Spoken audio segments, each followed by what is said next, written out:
반갑습니다. 애청자 여러분, 한반도 통신의 최한욱입니다.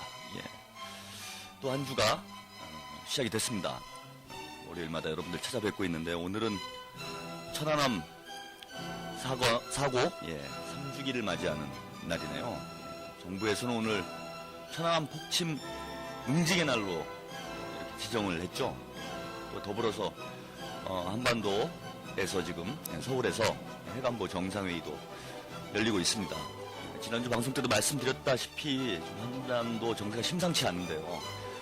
응징의 날과 해관보 정상회의가 동시에 열리고 있고 지금 연일 어제 오늘 계속 뉴스 보도가 나오고 있는데 북한의 인공위성 발사에 대한 여러 가지 비난의 목소리들이 지금 쏟아져 나오고 있습니다. 한반도 정세가 점점 더 위기 상황으로, 심각한 상황으로 탈출구 없이 지금 전진을 하고 있는데 계속 걱정이 됩니다. 이번 주도 지난주에 이어서 지금 응징의 날, 또 해관보 정상회의 이후 한반도 정세에 대해서 살펴보는 시간을 가져야 될 것 같습니다.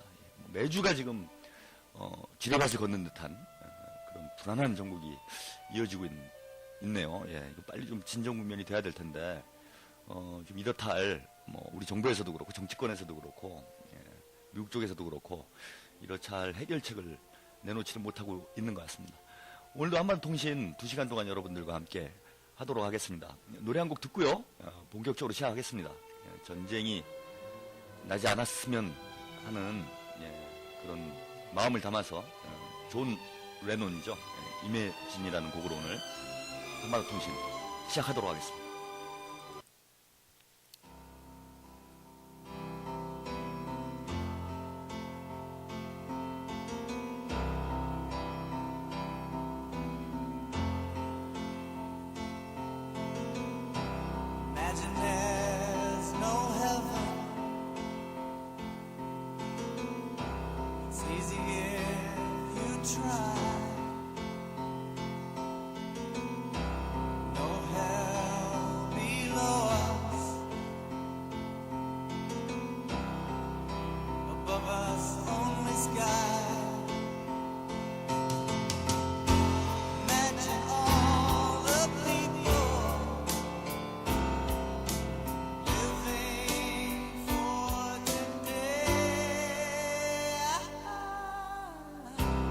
Imagine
존 레논의 이매진 오늘 첫 곡으로 보내드렸습니다.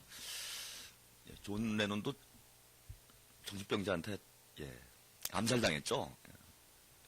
극렬 팬이다 뭐 이런 얘기로 대충 얼버무렸는데 이것도 존 레논 암살 사건도 케네디 암살 사건하고 마찬가지로 상당히 의혹이 많습니다. 그죠? 그리고 특히 존 레논이 70년대 비틀즈, 60년대에 이제 비틀즈 활동하다가 아주 세계적인 이런 유명 인사가 됐는데 70년대로 들어가면서는 이제 반전 활동을 이렇게 열심히 했어요. 이매진이라는 곡도 그런 거죠. 우리가 상상해봐라. 뭐 국경도 없고 전쟁도 없고 뭐 이런 세상을 상상해보자 뭐 이런 상당히 급진적인 노래 가사를 담고 있습니다.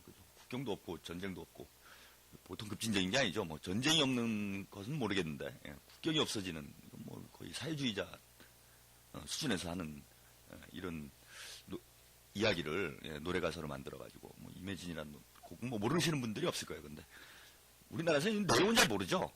내용은 모르고 그냥 노래가 좋네요. 그러고 무슨 소리인지도 모르고 이렇게 듣는 분들이 꽤 많은데 사실은 이거 상당히 급진적인 곡입니다. 국가원법 위반이에요. 제가 알기로는 국경이 없는 거는 사회주의 혹은 뭐 무정부주의 이런 거를 얘기하는 거죠. 근데 아무튼 그런 반전 활동을 열심히 하다 보니까 이렇게 암살을 당한 안타까운 일이 있었습니다. 그래서 오늘 제가 이매진을 첫 곡으로 보내드린 거는 아주 유명한 반전 가요예요.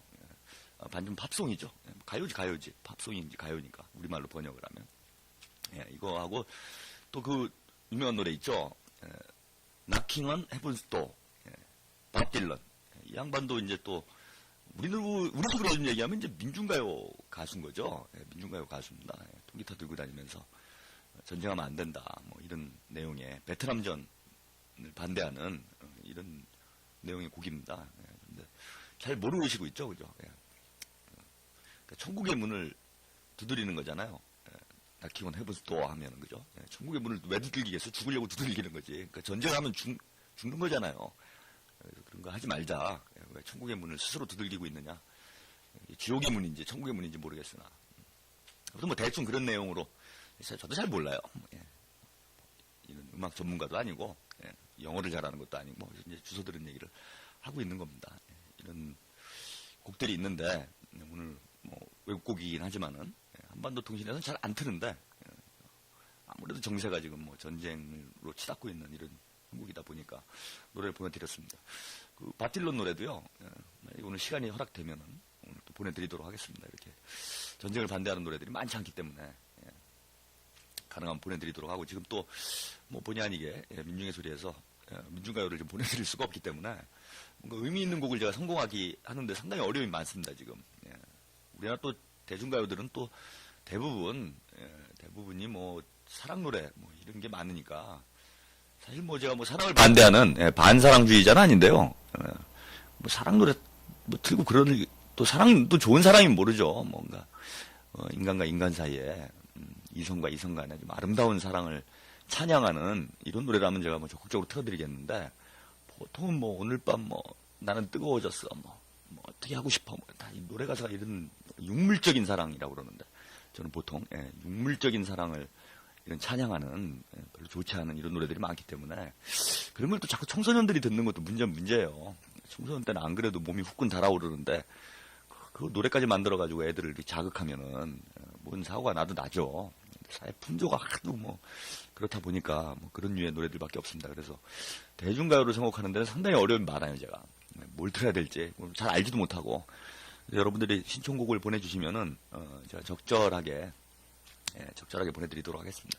여러분도 가능하면은요, 저의 캐릭터에 맞게, 제가 뭐 이렇게 나름 그래도 뭔가 진보적인, 그리고 뭐 우아한 척 하잖아요. 이빨은 좀 세게 까지만은, 내용적으로는 제가 또 이렇게 뭐 막말하고 이러진 않습니다. 내용적으로는 상당히 지적이고 이렇게 뭡니까, 고품격의 내용들을 하고 있는데, 제가 원체 이제 캐릭터가 강한 쪽으로 이렇게 잡혀 있다 보니까, 거칠게 느껴지시는데, 별로 뭐 그런 스타일 아니에요. 그래서 여러분들 품위 있는 곡들을 신청을 해주시면은, 품위 있게 보내드리도록 하겠습니다. 발해를 꿈꾸며 뭐 이런 거 괜찮아요, 그죠? 발해를 꿈꾸며 뭐 억지로 갖다 붙이자면 그 뭔가 남북의 통일을 이렇게 염원하는 뭐 이런 노래라고 뭐 어떻게 볼 수도 있겠죠. 그래서 뭐 이 정도는 괜찮습니다. 그리고 수아진의 파초 이건 잘 모르겠네요. 제가 노래 가사를 까먹었습니다. 하도 오래된 내용이라. 근데 하여튼 뭐 파초처럼 우리가 잘 살아야 돼 이런 거잖아요, 그죠? 우리가 뭐 열심히 살아야 된다 뭐 이런 내용을 담고 있는 걸로 제가 뭐 어렴풋이 기억을 하고 있습니다. 이런 유로 뭔가 좀 그래도 인생 사는데 도움이 될 만한 이런 곡들로 뭐 So Hot, 뭐 Tell Me 이런 건 하지 마세요. 웬만하면 So Hot, 뭐 후끈 달아올랐다 이런 거 아니에요 지금 뭐 그죠? Tell Me 뭐 저를 불러달라 이거 아니에요 지금. 몸이 후끈 달았으니까 나를 불러달라 이게 뭔 뜻입니까? 이런 거를 10대 애들이 막 부르고 다닌다라는 거는 정신 건강에도 안 좋고 사회적으로도 별로 좋지 않습니다. 근데 저 같은 사람은 방송에 못 나오게 하면서 이건 정말 훨씬 더 불건전한 또 그냥 나와서 노래를 부르면 뭐 저는 그나마 뭐 그런가 보다 하겠는데 이게 무슨 옷을 입은 건지 벗은 건지 이게 옷인지 뭐 손수건인지 알 수 없는 것들을 막 걸치고 나와가지고 뭔가 그 10대 아이들 자극하고 뭐 이런 요거는 제가 영일 형님하고는, 최영일 형님하고는 조금 입장의 차이가 있어요. 입장의 차이가 있습니다. 우리 형님께서는 아무래도 이제 소녀시대 티파니, 상당히 아끼고 사랑하시는데, 저는 뭐 제가 변태남으로 지정을 해드렸어요. 그건 아니다. 근데 뭐, 최근에 보니까 티파니 나이를 꽤 먹었다고 그러더라고요. 그래도 10대는 아니라고 그러대? 뭐, 22인가 3인가? 뭐, 그렇대요. 뭐, 그 정도까지면 그래도 변태라고까지 뭐 얘기할 건 아니죠. 근데, 뭐, 10대를 이렇게 추종하고 이러는 거는, 그건 좀 아닌다라는 게 이제 제 입장인데, 뭐 우리 또 형님의 또 나름대로의 그 어떤 문화적 취향과, 뭐 이런 게 있으니까, 제가 또 그걸 굳이 반대하지는 않습니다. 그래서 한때 변태남으로 제가 계속 몰려고 하다가, 요즘엔 좀 안 하고 있어요. 자제하고 있습니다. 근데 뭐 하여튼 내심, 그런 생각은 좀 있어요. 아무튼 오늘도 신청곡 많이 보내주시도록 하죠. 먼저 한 주간, 한반도, 소식을 전해드리는 시간을 먼저 가져야 될 것 같네요. 첫 번째 소식입니다. 김정일 국방위원장 100일 중앙추모대회가 평양에서 지난 3월 25일 거행되었다라고 조선중앙통신에서 25일 발로 보도를 했습니다. 뭐 이날 추모대회는요, 김정은 조선노동당 중앙군사위원회 부위원장, 조선인민군 총사령관이죠, 비롯해서 북한의 주요 인사들이 대거 참여를 했고요. 최영림 내각총리 등 연설을 했습니다. 추모사를 최영림 내각 총리가 했고요. 인민군을 대표해서 김영춘 인민무력부장, 그다음에 노동자를 대표해서 김상주 조선직업총동맹위원장, 청년학생을 대표해서 전용남 김일성 사회주의 청년동맹 제1비서 각각 연설을 했다라고 합니다. 뭐 연설 내용을 소개시켜드리면 좋겠는데요. 우리 한국 국민들의 정서상은 아직 좀 거리가 있는 이런 내용들이 좀 있어서 내용은 뭐 구체적으로 제가 소개시켜드리진 않도록 하겠습니다. 근데 아무튼 그 북한의 유력한 인사들이 모여가지고 추모대회를 좀 개최했다라고 합니다. 같은 날 김정은 총사령관이 금수산 태양궁전, 애초에 김수산 기념궁전이었죠. 근데 지난 2월 16일 김정일 국방위원장 70돌 탄신일을 맞아가지고 김수산 태양궁전으로 개칭을 했습니다. 여기 이제 김일성 주석과 김정일 국방위원장이 안치돼 있는 시신이 안치돼 있는 곳이죠. 그것을 금수산 태양궁전으로 이렇게 개칭을 했습니다.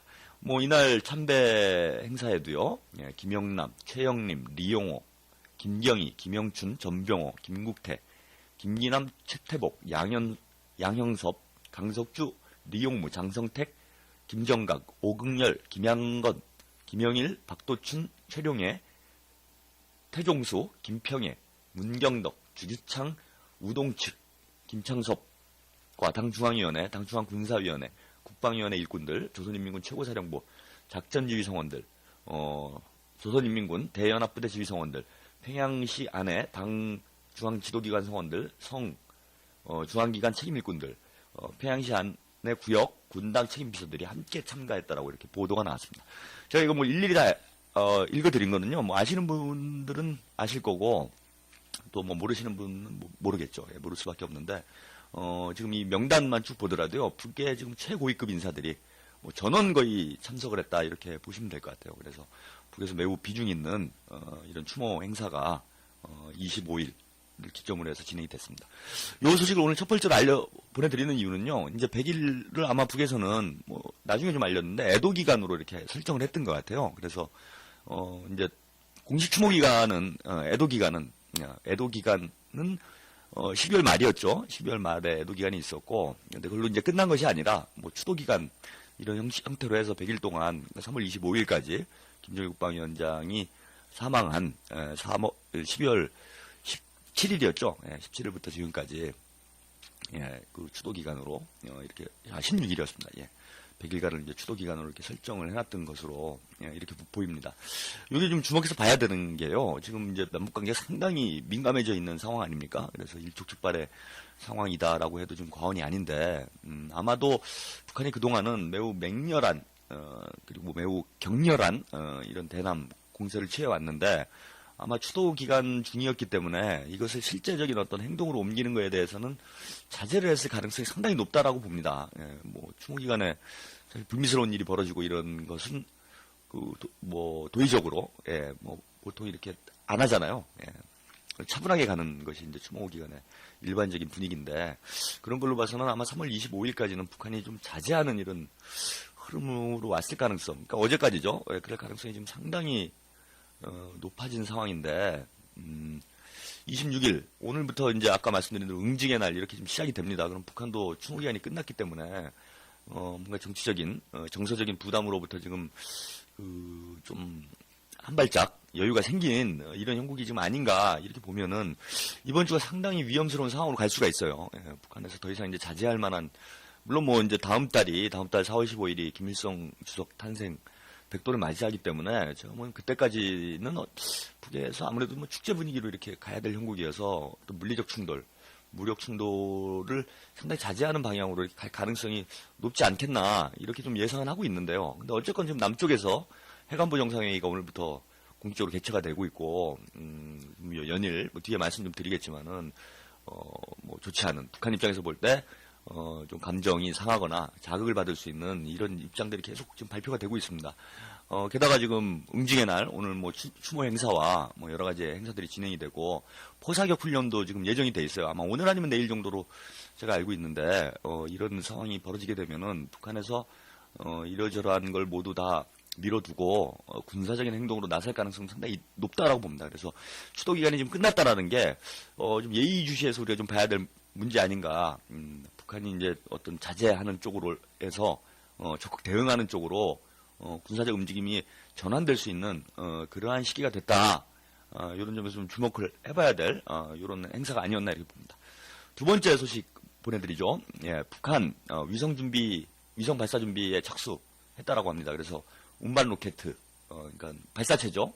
인공위성을 우주로 이제 추진해서 올라가게 되는 발사체가 지금 동창리에 반입이 됐다라는 이런 보도가 지금 나와 있네요.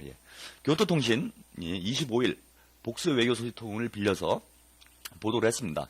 북한이 장거리 탄도미사일 본체 부분으로 추정되는 물체를 북서부에 위치한 평양북도 철산군 동창리에 미사일 발사 시설로 열차를 통해 반입시킨 사실이 24일 밝혀졌다라고 합니다. 정찰 위성이 촬영한 화상을 분석한 결과 입각한 정보로 추정된다면서 북한이 예고한 4월 위성 발사를 위한 운반 로켓일 가능성이 높다 이렇게 보도를 했네요. 아울러서 발사대는 아직 설치되지 않았으며 동창리에 위치한 시설의 실내에서 조립 작업이 진행되고 있는 것으로 추정이 된다 이런 보도가 나와 있습니다. 북한은 향후 실내에서 조립 작업 및 최종 점검을 끝내고 미사일 발사대 본체를 설치해 연료를 주입할 것으로 보인다고 했고요. 동창리 이 발사 시설은 북한이 과거에 발사에 사용했던 동해 쪽의 무수단위 시설에 비해 규모가 크고 발사대 설치에서 발사까지 소요되는 시간이 대폭 단축될 이런 가능성이 있다 이렇게 보도를 했습니다. 아울러서요. 북한 외무성도 23일 날 대변인 담화를 통해서 우리나라에서 자체의 힘과 기술로 지구 관측 위성 광명성 3호를 쏘아올리기 위한 준비 작업이 본격적인 실동 단계에 들어섰다라고 발표한 바가 있습니다. 뭐 이런 발표들을 종합을 해볼 때요. 지금 북한 인공위성 발사가 뭐 예정대로 진행될 가능성이 지금 상당히 높은 이런 정국이 아닌가 이렇게 좀 봅니다. 뭐 과거의 경험을 보더라도요. 지금 뭐 주변국들 미국과 한국, 일본을 포함해서 뭐 사실 중국, 러시아 쪽에서도 우려를 지금 표명하고 있는 상황이고 뭐 한국과 일본은 특히 뭐 일본 쪽은 북한이 그 인공위성을 발사할 경우에 뭐 요격할 용의도 있다. 뭐 북한 인공위성이 일본 영공을 통과하게 될 경우에 요격을 하겠다. 뭐 이런 입장을 발표하고 있고요. 한국 정부에서도 중단을 촉구하고 있고 미국에서도 일단 이거 뭐 북미 합의를 그 벗어난 일이다. 이렇게 좀 주장을 하면서 북한이 미사일 발사를 하는 것에 대해서 우려를 표명하고 있는 형국입니다. 뭐 그런 걸로 봐서는 뭐 주변국들은 북한이 인공위성을 쏘지 않았으면 하는 이런 입장을 지금 밝히고는 있는데 북한의 뭐 과거 행적을 놓고 봐도 그렇고 지금 준비 작업이 진행되고 있는 흐름을 놓고 봐도 그렇고요. 뭐 물리적으로 이것을 그 중단시키기 위한 어떤 조치를 취하지 않는 한은 뭐 북한이 인공위성 발사를 중단할 가능성은 뭐 거의 없지 않는가 이렇게 좀 봅니다. 그래서 예정대로 4월 12일에서 16일 사이에 아무래도 4월 15일이 그 탄생 100돌 기념하는 날이기 때문에 뭐 제 예상에는 날씨만 좀 허락이 된다라면은 4월 15일 전에 발사를 아무래도 하지 않겠는가.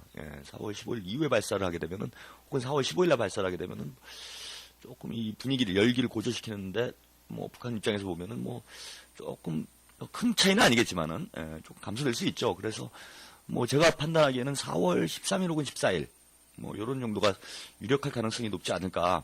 물론 뭐 이 일기 상태, 날씨도 고려를 해야 됩니다. 그래서 뭐 인공위성 발사 기간은 거의 한 5일 정도 이렇게 일정을 밝혔는데 뭐 그런 문제가 특별히 문제가 없다면 또 4월이 한반도 쪽이 날씨가 뭐 상당히 좋은 시기고 비가 많이 안 내리는 시기이기 때문에요.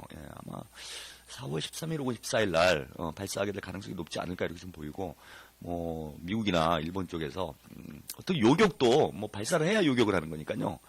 뭐 요격 전에는 뭐 미리 그 발사 지점을 폭격하는 방법이 있겠죠. 뭐 외과수식 타격 뭐 이런 얘기를 하는데 미국이 이제 폭격을 하는 방법이 있을 수 있겠는데 그와 같은 경우에는 뭐 거의 침공행위가 되기 때문에 뭐 전쟁 상황으로 가는 요런 형국이어서 미국이 만약에 물리적 행동을 하더라도 폭격을 하는 거는 조금 부담이 있습니다. 정치적 군사적으로 부담이 있기 때문에 아마도 발사 이후에 북한 쪽 영공이 아닌 뭐 공해상이나 혹은 한국 쪽 영공, 뭐 일본 쪽 영공을 통과하게 된다라면은 요격을 시도하게 되면 그 시점에 아마 시도를 하게 될 가능성이 높지 않겠는가. 그런 면에서 보면은 발사를 하는 것까지는 거의 기정사실로 봐야 될 것 같고요. 그 이후에 이제 뭐 아마 몇 분 사이가 될 텐데 미국이 지금 어떻게 대응을 할지 뭐 일본이나 한국 쪽에는 사실은 뭐 이걸 요격할 수 있는 능력이나 권한이 없다라고 봐야 될 것 같고요. 그리고 미국이 어떻게 이제 판단할 것인가 요것이 이제 주목점으로 보게 될 것 같습니다. 그래서 이 문제는 이따 해관보 정상회의 내용들을 좀 분석을 하면서 요 인공위성 문제까지 더 자세히 살펴보도록 하겠습니다. 그죠? 세 번째 소식은요. 북한이 4월 13일 날 최고인민회의를 지금 소집했습니다. 조선중앙통신이요. 24일 날 발표를 했습니다. 발표를 했는데요. 조선민주주의인민공화국 최고인민회의 상임위원회는 다음과 같이 결정을 한다. 그래서 최고인민회의 제12기 5차 회의를 주체 101년, 그러니까 2012년이죠. 4월 13일 평양에서 소집한다. 라는 내용의 최고인민회의 상임위 결정을 발표를 했습니다. 그리고 22일자 22일자 최고인민회의 상임위원회 명의의 공시를 통해서 조선민주주의인민공화국 최고인민회의 상임위원회는 최고인민회의 제12기 5차 회의를 4월 13일 평양에 소집함을 최고인민회의 대의원들에게 알린다. 라고 공시도 발표를 했습니다. 그죠? 발표를 한 상황이고요. 뭐 이미 알려져 있다시피 지금 당대표자회, 북한의 당대표자회가 이제 당대회 바로 다음에 큰 규모의 정치 행사인데 이 당대회도 이 무렵에 4월 중순격에 지금 당대표자회도 소집이 돼 있는 상태죠. 소집이 돼 있는 상태고 이미 지금 지역당위원회에서는 지역당에서는 지금 대표를 선출하기 위한 당 대표자회 대표를 선출하기 위한 이러한 회의들이 연일 소집되고 있는 이런 상황으로 좀 예상이 됩니다. 그래서 김일성 주석 탄생 100도를 앞두고 지금 인공위성 발사와 최고인민회의 개최 그리고 당 대표자회 이런 일정들이 집중되고 있습니다. 그래서 아주 중대한 결정들이 아마 이어지지 않겠는가 이렇게 예상이 되는데요.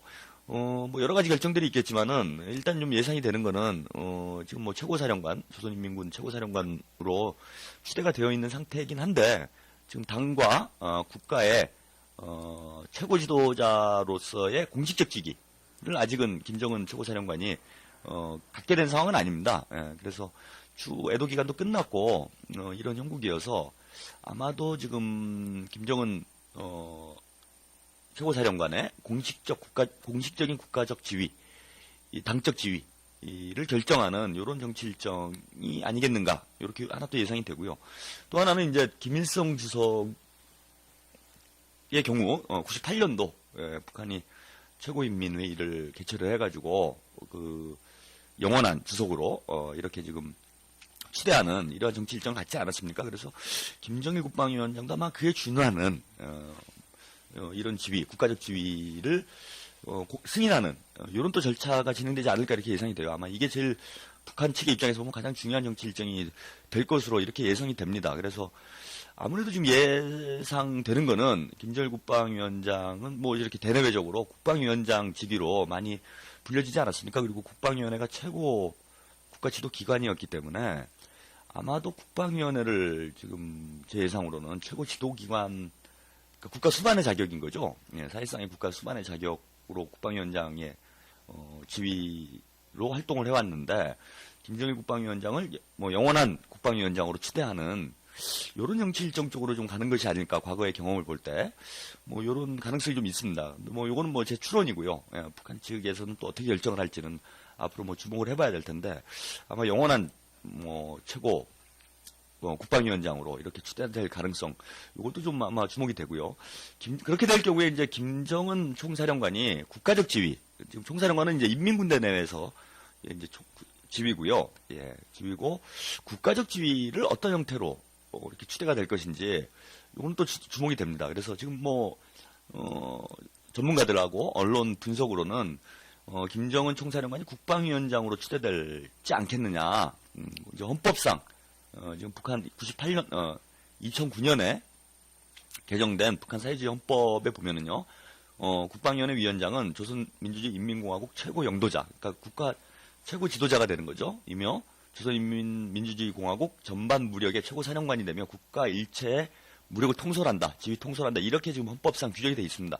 이런 것에 비추어 보면은 국가 최도 기관에 으로 국가 그러니까 최고 영도자인 거죠. 최고 지도자로 김정은 총사령관이 추대되는 것이 일반론적으로 맞는 것인데 과거 98년도 북한의 결정을 우리가 고려할 때 그리고 뭐 선대 수령이라고 표현하죠. 북한에서는. 그러니까 선대 최고 지도자들, 이미 사망한 최고 지도자를 아주 높게 모시는 이러한 전통을 가지고 있는 국가이기 때문에 아무래도 국방위원장직을 좀 영원히 김정일 국방위원장이 계속 유지를 하는 이런 쪽의 결정이 날 가능성이 상당히 높지 않을까, 이렇게 보면은 헌법상 상당히 많은 또 조정이 있을 가능성도 있다고 봅니다. 예.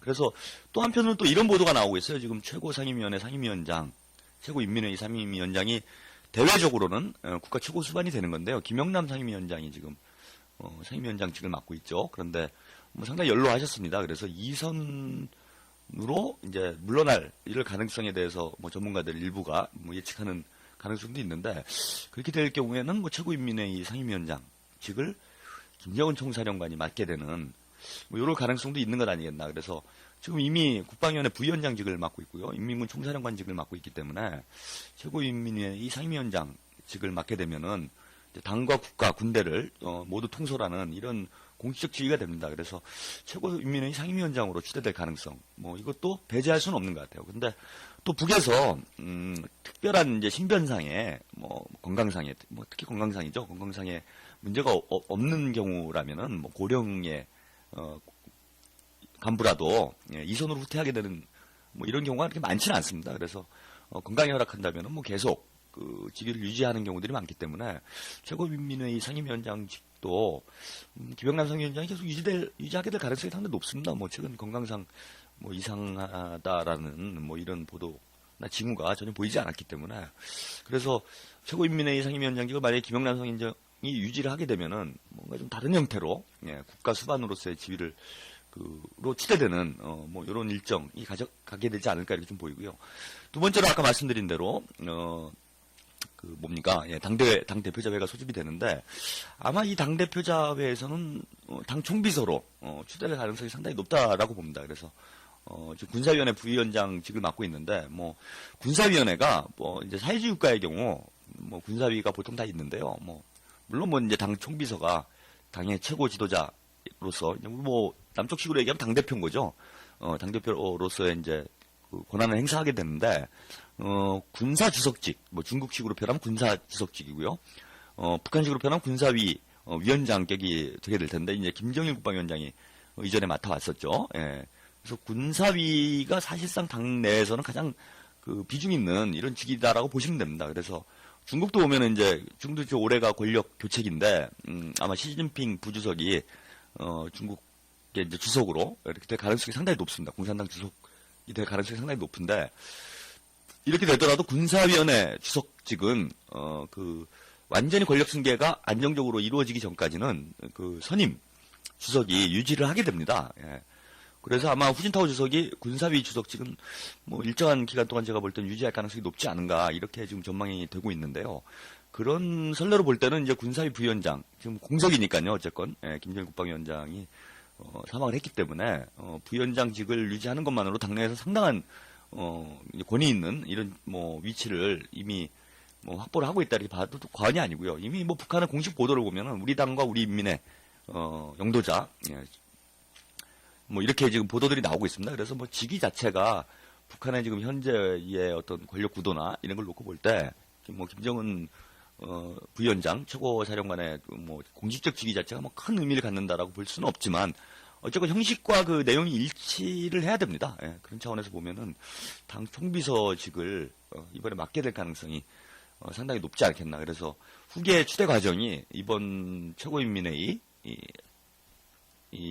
그다음에 당 대표자 회의를 통해서 아마 김일성 주석 백돌이 되기 직전에 다 완료가 되지 않겠는가 이렇게 보이고요. 이것은 이제 인공위성 발사를 통해서 북한 대내외적으로 어떤 공인을 하는 이런 절차 흐름들이 예정이 되지 않겠나 이렇게 좀 봅니다. 네 번째 소식 전해드릴까요? 네 번째 소식은 깜짝 소식이네요. 깜짝 소식인데 노수희 범민련 남측본부 부의장께서 방북을 하셨습니다. 급거 방북을 하셨는데요. 25일 보도에 따르면은요, 경색된 남북관계에 물꼬를 트고 김정일 국방위원장 100일 추모 행사에 참가하기 위해 노수희 범민련 남측본부 부의장이 방북을 했다라고 합니다. 그 범민련 측에 따르면은요, 첫째 전쟁 분위기인 한반도 정세를 화해 분위기로 바꾸고, 둘째 남북관계가 대결 상태로만 치닫고 있는데도 정부 당국이 나서지 않아 민간이 대화에 물꼬를 트기 위해서, 셋째 서거 100일째를 맞는 김정일 국방위원장 추모 행사에 참석해 북한 주민들을 위로하기 위해 방북했다라는 보도 자료를 지금 발표를 했고요. 26일 오늘이죠. 오늘 노수희 부의장의 방북 관련된 기자회견을 가질 것이라고 범민련 측에서 밝혔습니다. 북한 노동신문에도 25일자 기사를 통해서 방북 사실을 확인을 했는데요. 김정일 동지 서거 100일 추모 행사에 참가하기 위해 노수희 조국통일범민연합 남측본부 부의장이 24일 평양에 도착했다라고 공식적으로 확인을 했습니다. 비행장에는 최진수 의장을 비롯해서 조국통일범민족연합 북측본부 일꾼들이 맞이를 했다라고 합니다. 이날 맞이를 했다라고 해서 이제 방북 사실을 공식적으로 확인을 했고요. 아마 25일 날 100일 추모 행사가 진행이 됐기 때문에 노수희 의장께서 아마 이 행사에도 참여를 하지 않았겠는가 이렇게 예상을 합니다. 지금 범민련 남측본부에요. 의장이신 이규재 의장이시죠. 이규재 의장께서 지금 구속 상태에 있습니다. 이경원 전 사무처장과 함께 국가보안법 위반 혐의로 현재 구속 상태에 있기 때문에요. 노수희 부의장이 사실상 범민련의 지금 대표직을 맡고 있는 이런 형국입니다. 이런 조건에서 지금 범민련에서 결단을 해서 긴급히 지금 방북을 한 지금 요런 깜짝 뉴스가 지금 전해져 들어와 있습니다. 지금 뭐 남북관계가 상당히 경색돼 있는 국면이기 때문에요. 아마도 이런 경색돼 있는 국면, 특히 전쟁 국면으로 지금 치닫고 있는, 제가 뭐 누누이 말씀드렸지만 이런 상황이기 때문에 뭐 어쩔 수 없이 이러한 그 애국적 결단을 하신 것 아닌가 이렇게 좀 예상이 되고요. 아무쪼록 이번 방북을 통해서 뭐 남북 최소한 민간 차원에서라도 대화의 물꼬가 좀 트일 수 있는 이런 계기가 될 수 있기를 간절히 희망을 해봅니다. 그런데 지금 뭐 남쪽 분위기가 뭐 진보당 예, 지금 이정희 대표 사퇴권을 지금 전후로 해가지고 대대적인 어떤 이 반북 이런 그 언론 공세가 지금 보수 언론들을 중심으로 해서 지금 펼쳐지고 있는 형국이고요. 또 이명박 정부 지금 뭐 대북 정책을 전환할 의지가 전혀 안 보이고 있는 이런 형국이기 때문에 이번 방북을 계기로 해서 남북 관계가 아마 그 극적으로 전환되기는 좀 어렵지 않겠는가. 뭐 상당한 좀 아쉬움이 있습니다. 그러나 뭐 어쨌건 이번에 방북을 하셨기 때문에 북에서 북쪽에 있는 동포들을 좀 만나서 설득을 좀 하시고 남북 관계가 좋은 방향으로 갈 수 있도록 하는 뭐 계기가 될 수 있도록 기왕에 방북을 하신 어려운 결단을 하신 것 이런 계기가 되기를 좀 기대를 해봅니다. 오늘 한 주간 한반도 통신은 여기까지고요. 예, 노래 한 곡 듣고 바로 이어서 본격적으로 핵 안보 정상회의 이후에 한반도 정세가 좀 어떻게 흘러가게 될지 여러분들과 살펴보는 시간을 갖도록 하겠습니다. 서태지와 아이들의요 발해를 꿈꾸며 보내드리도록 하겠습니다.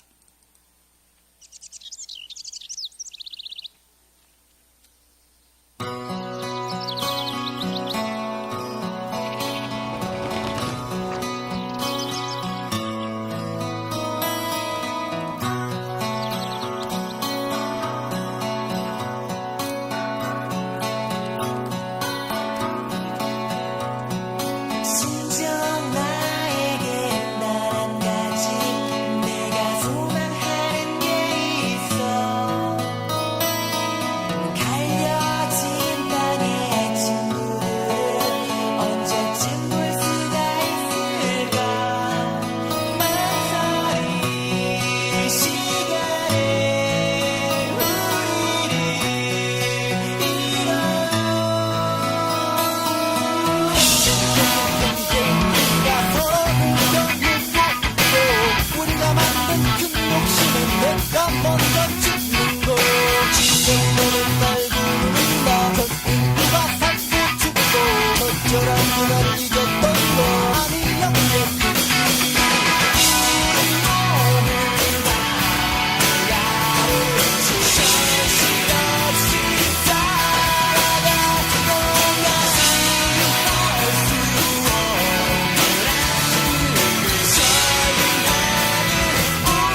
서태지와 아이들의 발해를 꿈꾸며 보내드렸습니다.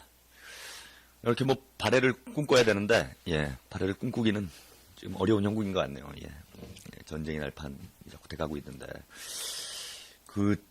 뭐 지난번 방송에도 말씀을 드렸는데 지금 뭐 이제 선거 얘기는 뭐 한반도 통신하고는 관련이 없는 얘기인데 뭐 잠깐 그래도 말씀 좀 드려야 될 것 같아요. 이게 또 궁금해하시는 분들도 있는 것 같고 궁금해. 아무래도 뭐 지난주 가장 큰 화제가 됐던 거는 그 이정희 대표의 후보직 사퇴. 이게 뭐 가장 큰 초점이 됐죠. 뭐 발단은 이제 뭡니까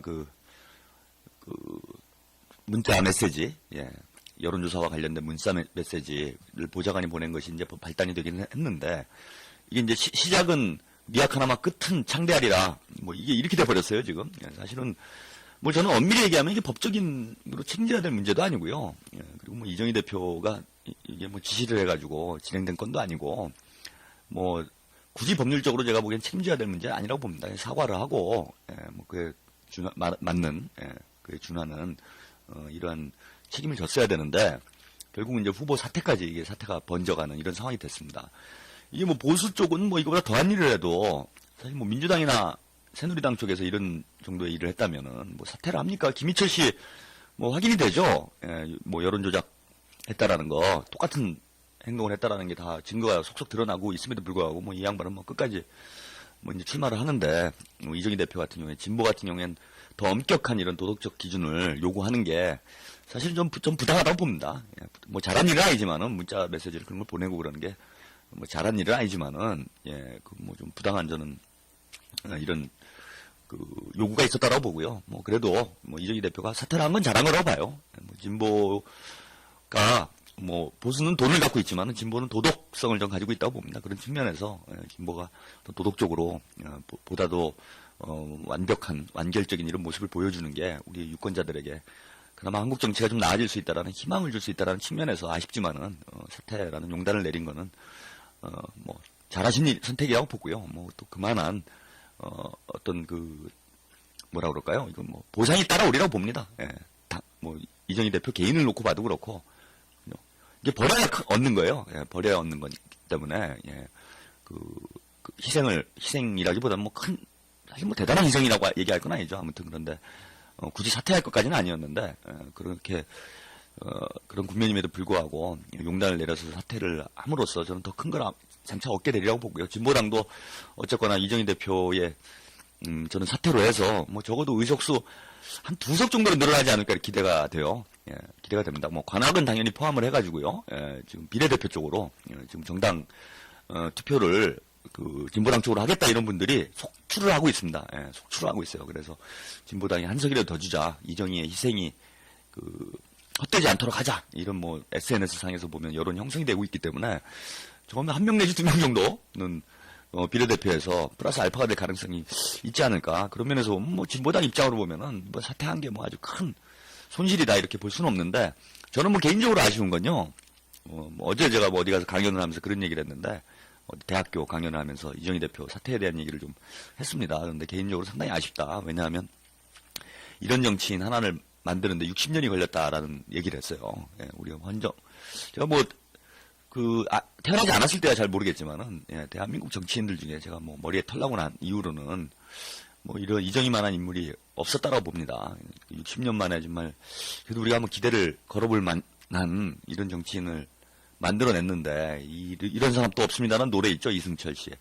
이거 이따 한번 보내드려야 되겠네요. 이런 노래도 있는데, 이런 사람 또 없는데, 이렇게 좀 뭐, 아쉽게 우리가 어쨌건 국회로 못 보내는 게, 좀 안타깝고 특히 또 진보당이 앞으로 이제 성장을 해나가야 되는데 뭐 국회의원이 여러 명 있는 것도 중요하지만은 그 한 명이라도 정말로 정치력을 발휘할 수 있는 이런 비중 있는 정치인들이 있어야 돼요. 근데 이정희 대표만큼 뭐 비중 있는 정치인들이 많지는 않지 않습니까? 진보당에 뭐 굳이 뭐 비교를 하자면 뭐 유시민 대표 정도 혹은 뭐 심상정 대표나 노회찬 대표 대변인 정도가 이제 이정희 대표와 이제 비견될 만한 이렇게 비중 있는 이런 정치인이고 또 이제 또 가장 젊습니다. 이 정치인들 중에서 지금 보면 이제 노회찬 대변인도 어느덧 60이 됐고요.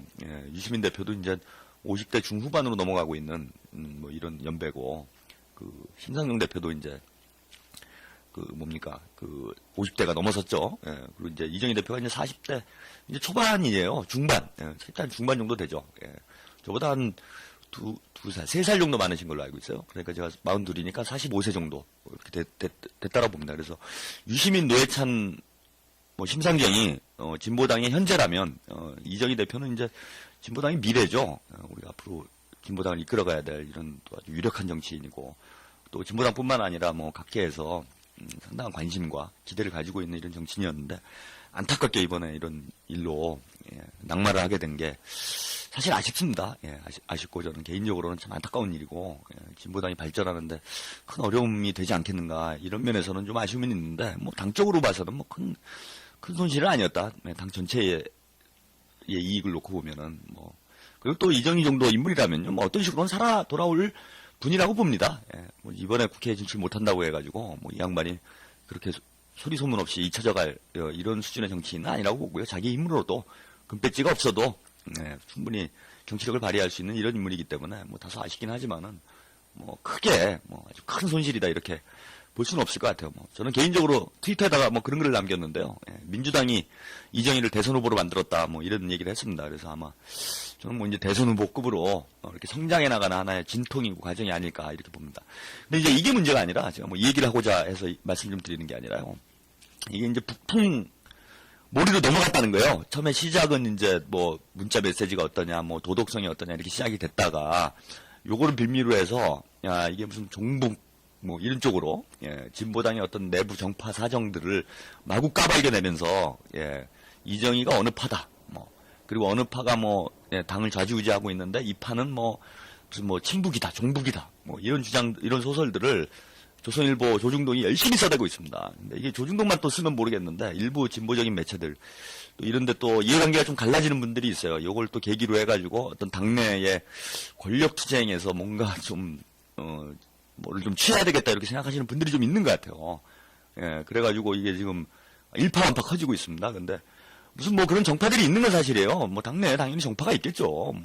오랫동안 지금 진보 운동 진영에 정파가 200개다 제가 이런 얘기도 들어봤는데, 진보의 특색이 어떤 사상과 이념에 따라서 자신의 신념에 따라 정치 활동을 해나가는 분들이기 때문에 여러 정파가 형성될 수밖에 없습니다. 그러면은 그 중에는 좀 큰 정파도 있고 작은 정파도 있고, 그리고 좀 비중이 있는 정파들은 당내에서 좀 주도적 위치에 갈 수밖에 없는 거죠. 그거 당연한 거 아닙니까? 그런데 다 이게 불법적으로 무슨 보수 정당들이 하듯이 개파의 오야봉들이라고 그러죠. 흔히 수장들이 좌지우지하고 이렇게 해가지고 이게 형성되는 게 아니라 진성당원제에 기초해서 다 민주적 절차를 통해 가지고 투표를 통해서 다 선출이 되는 겁니다. 그런데 그걸 가지고 시비한다는 거는 저는 오히려 민주주의를 부정한다고 봐요. 부정한다고 봅니다. 저도 지금 당 지도부에서 어떤 영향력 있는 영향을 발휘하시는 분들하고 저는 개인적 친분도 별로 없고요. 그냥 저도 평당원에 지나지 않습니다. 굳이 또 엄격히 정파를 나누자면은 저는 그런 정파에 소속돼 있지도 않아요. 당내에 비주류 중에 비주류. 저는 인간형이 비주류적 인간형이어서 굳이 따지자면 저도 소외감을 느낄 수는 있습니다. 근데 제가 비주류가 된 게 이 당의 어떤 운영 방식이 비민주적이고 저 친박 친이 나눠지듯이 공천권이니 이런 거를 다 몇몇 사람들이서 나눠 갖고 자기들 좋은 사람들만 다 공천을 해주고 당 지도부로 뽑고 이렇다면 저도 그거에 대해서 불만을 가질 수 있어요. 그리고 가만히 안 있을 겁니다. 제가 만약 그런 상황이라면은 제가 할 수 있는 일은 많지는 않지만은 이빨 까는 건 하잖아요. 이빨로 그런 얘기를 막 하겠죠. 이 진보 정당 이게 뭐냐, 보수 정당하고 다를 게 뭐냐, 이런 개파 정치나하고 이게 있을 수 있느냐 이런 비난을 하겠는데 그렇지가 않다라는 겁니다. 다 정상적인 절차를 통해서 민주적인 선거를 통해서 다 선출되는 양반들을 부정을 해버리면은 거기다 무슨 당권판이 이런 소리 하시는 분들도 있어요. 근데 그런 소리 하면 안 돼요. 당원들이 뽑은 건데 그걸 당권파라고 얘기를 하면 됩니까? 민주당만 해도 그렇게 안 뽑죠. 이번에 민주당은 처음으로 경선도 하고 이런 절차를 거치긴 했으나, 여전히 보면은 공천하는 것도 보면 말이 많지 않았습니까? 근데 진보당 같은 경우에 다 당원들이 투표해서 지역위원회에 있는 당원들이 다 투표해서 선출하고요. 비례대표도 다 마찬가지고. 그런 당 내부에서 지지를 받지 못한 거죠. 그래서 선출이 안 되시는 분들은 그거를 생각을 해보시고, 또 만약에 개파가 있고 정파가 있더라도 그런 잘한 정파가 있는 거예요. 일을 잘해가지고 내가 많은 당원들이 우리를 지지한다. 그래서 내가 선거에서 이겼다. 이걸 가지고 뭐라고 탓을 할 겁니까? 내가 일을 제대로 못한 거죠. 당원들을 못 늘리고 자기들과 뜻을 같이 하는 당원들을 못 늘리고, 그죠? 여양력이 조금밖에 없으니까, 그것 때문에 뭐, 당에서 주요한 역할을 못 하는 걸 가지고, 이게 뭐 문제다 이렇게 얘기하는 거는, 제가 볼 땐 그거는 좀 잘못된 얘기라고 봅니다. 예, 그건 잘못된 얘기라고 보고, 인정을 해야 돼, 인정을 할 거는. 절차상의 문제가 있다라면 그건 뭐 비난을 할 수 있는데. 근데 이런 분들이 좀 부안해동을 해가지고, 이 조중동하고 좀 합세를 하는 양상이 있다는 거예요, 제가. 아쉬운 거는. 그래서 예전에 민주노동당이 그래서 분당되지 않았습니까? 뭐 NL이 있고, PD가 있고, 자주파가 있고, 평등파가 있고, 여기에 이제 또 참여당 계열까지 좀 합세를 했기 때문에, 당 내부 사정, 정파 구도가 매우 복잡해져 있는 게 맞아요. 근데 이제 특정 정파를 상대로 해서 거기가 종북이니, 뭐, 북한하고 무슨 지령을 받느니, 이딴 소리 하는 거는 저는 진보주의자로서 양심이 없는 소리라고 봅니다. 그럼 뭐 조중동이 한 말들은 막 확인을 해주고, 잘 알지도 못하면서. 저는 그 몇 분한테는 그 공식적으로 얘기를 할게요. 뭐 방송을 들으시는지는 모르겠는데, 제가 뭐 진중권 씨 관련해서는 그 트윗도 날렸어요. 진중권 씨는 정말 말만 하나 하면은, 완벽한 인간이다, 완벽한 사람이다, 이래갖고 제가 트윗을 날렸는데, 그 잘 알고 있는 얘기를 했으면은 제가 뭐라고 안 합니다. 근데 보니까 잘 알지도 못하고 없는 얘기를 했다는 거예요. 그걸 언론에다 대고 떠들어대니까 또 조중동은 신나서 받아쓰고. 그럼 또 한 번 지적을 해야 되는데, 진보신당 박은지 대변인, 이제 일부러 본명까지 얘기를 합니다. 뭐, 기분 나쁘면 저한테 찾아오세요. 뭐, 저 고소를 하세요, 지금. 고소를 하십시오. 그거 얘기를 해가지고, 그 진보당 내부에 무슨 정파 구도가 어떻고, 누가 무슨 뭐, 종북 세력이고, 그게 사실이더라도 그게 할 소리입니까? 같은 진보 운동을 하는데, 그거를 보수 언론, 그것도 MBN, 그죠? MBN, 그거 뭐 조중동 매연, 맨날 하는 얘기 아니에요. 예? 우리 국민들이 다 그 뭐 비난을 하고 있는데 거기다 대고 이런 정보를 준다는 것 자체가 사실은 사실인 정보더라도 그거는 제가 보기에는 그건 안 좋은 얘기입니다. 그건 하면 안 되는 거예요. 제가 지금 목이 아주 심한 얘기가 여기까지 올라왔는데 이제 방송이니까 좀 이제 참도록 하겠습니다. 자제를 하도록. 그래서 지금 이 상황이 뭐냐면요. 이게 이미 색깔로 넘어갔어요. 예, 그래서 부풍, 이제 작은 부풍을 시작을 하는 겁니다, 지금. 그 얘기를 하려고 제가 좀 긴 소리를 하는 거예요. 이미 조중동하고 정부에서 안 그래도 부풍 쪽으로 제가 가닥을 잡고 있다, 지금 선거가. 지금 이대로 가가지고 뭐 이게 이길 판입니까? 뭐 적어도 뭐 과반수 이상은, 뭐 하늘이 두 쪽 나도 제가 보기에는 한나라당이, 새누리당이 과반수를 얻을 수는 없어요. 보니까 심지어 이번에 보니까 한나라당도 결국은 등록을 했더라고요. 그래갖고 1번이 새누리당, 20번, 마지막이 한나라당. 아주 선관위 잘했습니다, 아주 절묘하게. 아마 가나다 순으로 하면 H가 마지막이죠. 나머지 뒤에는 아마 희귀시 마지막이니까 의석수가 있는 데는 이제 의석수대로 하고 나머지는 그냥 가나다 순으로 한 것 같은데 보니까 그 한나라당이 맨 마지막이 됐어요. 이거 아주 절묘합니다.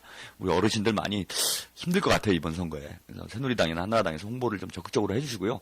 뭐 딴 얘기지만 우리 유권자분들도 이 얘기를 좀 하세요. 이 얘기를 20번 한나라당 적극적으로 선전을 해야 됩니다, 우리가. 20번을 많이 찍도록 정당 투표해서 고기가 한 2.9%까지만 나오면 돼요. 의석수를 주면 안 되고요. 이렇게 갈라먹으면요. 이것 때문에 또 진보당의 의석이 하나 더 생길 수도 있습니다. 이건 전술적인 문제죠. 이런 거 하면 또 선거법 위반이 되나? 그건 잘 모르겠는데 아무튼 한나라당이 나왔다는 겁니다. 그래서 안 그래도 지금 부품머리를 하려고 애를 쓰고 있는데 거기에 부안해동을 해가지고 진보 인사들, 진보 세력들까지 내가 좀 못마땅하다고 그래서 내가 주도권을 못 잡았다고 그래가지고 공격하는 게 전 공격을 하려면 그냥 당 내부에서 해야죠. 이게 누구한테 득이 됩니까? 그래갖고 진보당이 결국 뭐 경기 동부 아주 유명해졌는데 경기 동부만 이게 욕을 얻어먹고 끝날 일인가? 이거 잘 생각을 해봐야 돼요. 그런 게 아니라는 겁니다, 사실은. 결국은 진보당이 그런 어떤 이 색깔론에 휘말리게 되고 국민들 입장에서 보면은 야 경기 동부라는 곳에 대한 반감으로 되지가 않아요. 이게 진보당 전체에 대한 야 이거 또 북한하고 연계가 있는 거 아니야? 이런 우려를 갖게 되는 거죠. 근데 그걸 모르고 저는 이런 걸 한다라는 게 이거 진작에 한번 생각을 좀 잘해봐야 된다. 이런 게 소탐 대실이라는 거죠. 눈앞에 이익에 눈이 멀어가지고 그래갖고 당권이 잡히는 것도 아니고요. 제가 볼 때는 그죠? 누워서 침 뱉는 겁니다. 좋은 그 지적을 하셨어요. 그러면 어떤 문제인식이 있고 그런 문제인식이 틀린 게 아니더라고 하더라도 전 틀렸다라고 보지만은 틀린 게 아니더라도 이게 다리를 뻗어도 그 자리를 보고 누우라고 그랬잖아요. 할 얘기를 할 때가 있고 안 할 때가 있는데 뭐 지금 그런 얘기를 해가지고 선거를 앞두고 그게 누구한테 득이 됩니까? 그리고 대부분 제가 보기엔 사실관계가 다 틀려요. 사실관계가 다 틀립니다. 저도 운동을 20년을 해왔기 때문에 운동권 정파 문제 제가 전문가예요, 전문가. 솔직히 뭐 하고 싶은 얘기가 많습니다, 지금. 전문가가 다 알아요. 근데 그 사실관계가 맞으면 제가 그나마라도 욕을 안 한다 이겁니다. 예? 근데 사실은 다 틀려요, 지금 보면은. 뭐, 일부 맞고요. 일부 맞는 얘기 있겠죠. 하나도 없는 얘기를 해버리면 그걸 누가 믿습니까? 근데 뭐, 사실관계 자체가 완전히 다른, 예?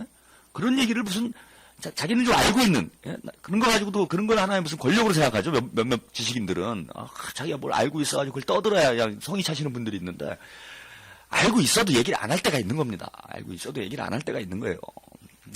저는 그건 진짜 아니라고 봅니다. 그죠? 그래서 이건 부풍몰이 하는데, 여기다 지금 저는 동조로 하는, 이건 알게 모르게 이적행위 하는 거예요. 무의식적으로 이적행위 하는 겁니다. 이런 거 좀 반성들을 하셨으면 좋을 것 같아요. 그래서 진보당 내부에서도 이러는 분들이 있어요.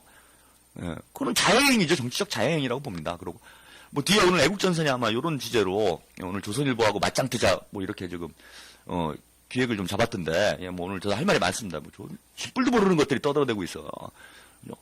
조선일보에 오늘 참 제가 황당한 오늘 민중의 소리, 이거 뭐 저 한반도 통신하고 관련이 없는 주제긴 하지만은 얘기 나온 김에 뭐 제가 어차피 생각나는 대로 내키는 대로 방송하잖아요.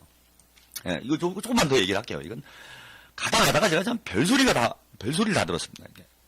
오늘 조선닷컴의 25일자 보도, 오늘 어제 보도죠. 이렇게 나왔어요. 예, 이게 본 얘기가 어떤 보도가 나왔냐면은 대학교 1학년 때부터 경기동부연합이 이정희를 찍었대요. 남편 심재한 등이 대중선동 능력을 집중적으로 가르쳐 아이돌 스타로 기획을 했답니다. 이게 무슨 기획사예요? 경기동부가? 에? 무슨 대학교 1학년 때부터 에? 제가 알기로는요, 뭐 이 얘기만 할게요. 경기동부라는 단어가 생긴 지가 90년대 운동권 내부에서도 이게 무슨 말이 되는 앞뒤가 맞는 개소리를 하죠. 예? 그리고 이게 무슨 이 전국연합에 이라는 단체가 있었습니다. 91년도에 만든 단체 전국연합이 있었는데, 이게 이제 큰 규모의 이런 진보 세력을 대표하는 이런 전선 조직이었어요. 이 전국연합의 이 초기에는 뭐 지금 그러니까 이인영 씨, 그죠? 이인영 씨, 뭐 김근태 씨 이런 분들이 참여를 했습니다. 민주당에 있는. 거기에서 어떤 지역에 있는 분들이 의견이 유사하다 그래가지고 전국연합의 경기동부연합 이렇게 해서 생긴 말이에요. 그럼 91년도에 전국연합이 생겼는데 대학교 1학년이 87학번 아닙니까? 이정희 대표가 87학번인데 조직은 91년에 생겼는데 1학년 때부터 이거를 지금 아이돌로 이렇게 해가지고 남편 심재한이, 예? 그럼 이거 뭐 정략 결혼한 거예요? 예? 근데 심재한 변호사가 이정희 대표를 만난 거는 2000년대 다 돼가지고, 예, 심재한 변호사 제가 알기로는 그 노동운동을 하셨던 분들 알고 있습니다. 90년대 중반까지 노동운동을 하다가, 이제 그때 돼갖고 이제 노동운동 하시면서 이제 이렇게, 하다가 이제 다시 음지에서 양지로, 예, 이렇게 진출하신 분들이 많았어요. 그때 이제 사법고시를 봐가지고, 사법연수원 시절에 이제 이정희 대표를 처음 만난 겁니다. 그래갖고 이제 결혼을 하게 됐는데, 그럼 10년 동안 이 양반이, 예, 심재한 변호사가 지금, 예, 뭐, 이 양반 무슨, 심재한 변호사가 뭡니까, 저기, 예? 뭐, 표현이 갑자기, 이수만이에요? 이수만? 예? 10년을 지켜봤어?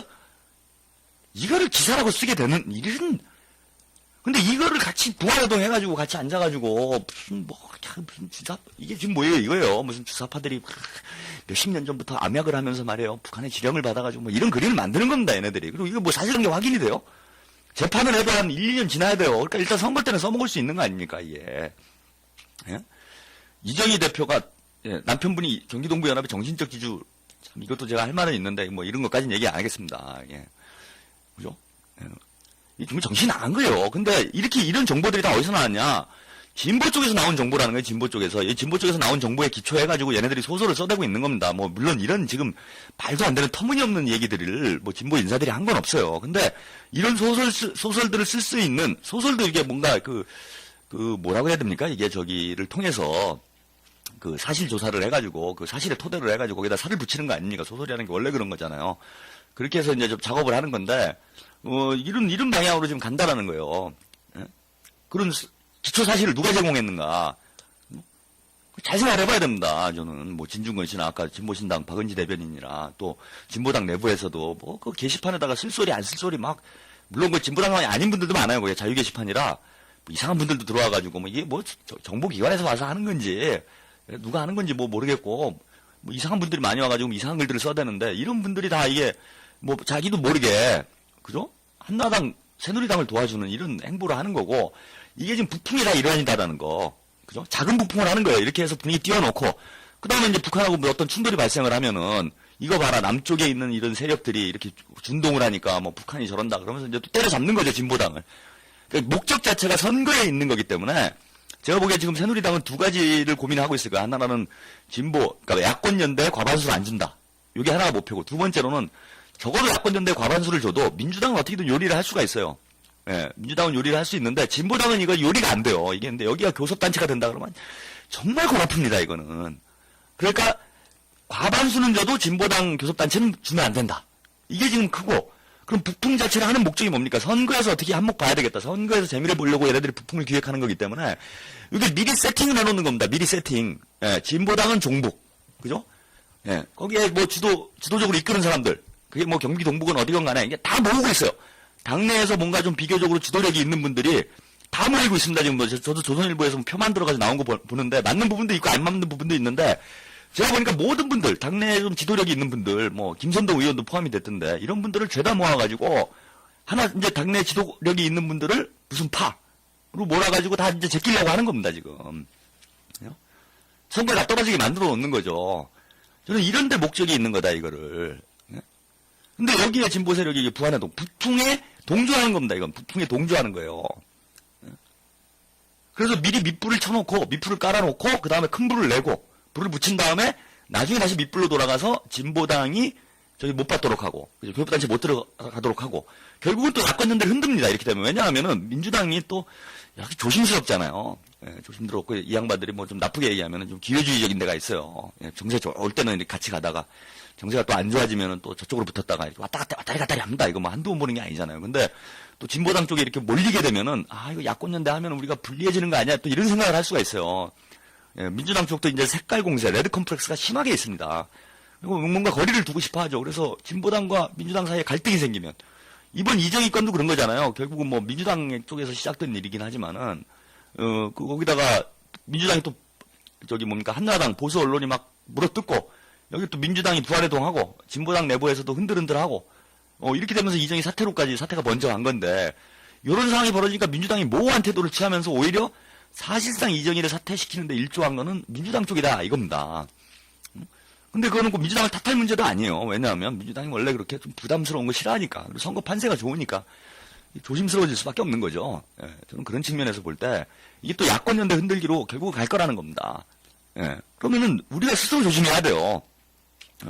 다소 뭐 불만족스럽고 당 내부의 이러저러한 정파 구도나 세력 구도가 내가 어떤 원하는 것하고 좀 거리가 있는 상황이다라고 생각을 해도 그건 나중에 와서 해결하면 되는 거지. 지금 떠든다고 해결이 됩니까? 결국 당내 분열만 생기고 감정만 생기고 야권연대 흔들리고 본의 아니게 새누리당 좋은 일만 시켜주는 그리고 북풍에 동조하는 이런 일이 전 될 수밖에 없다. 그래서 지금 해관보 정상회의를 하고 뭐 응징의 날을 만들고 이런 것부터가 벌써 한나라당에서 오래전부터 준비를 해온 거잖아요. 올해 총선을. 해필이면 해관보 정상회의를 3월 26일 날 하는 이유가 뭐겠습니까? 선거 2주일 앞두고. 예? 이거 작년에 기획된 건데 뻔히 보이는 거 아닙니까? 이거 뻔히 보이는 거야 당하는 건 이건 멍청한 겁니다. 이건 멍청한 거예요. 그러니까 저는 진보 인사들 분들한테 이거 건방지지만은 이런 일 간혹 합니다. 헛똑똑이라고 그래요. 설똑똑이나 헛똑똑이. 똑똑한 척은 무지하지만은 실제 머리를 깊게 쓰지 않는 겁니다. 깊게. 그래서 크게 우리가 이익이 되는 방향으로 이렇게 가야 되는데 눈앞에 어떤 이익에 그죠?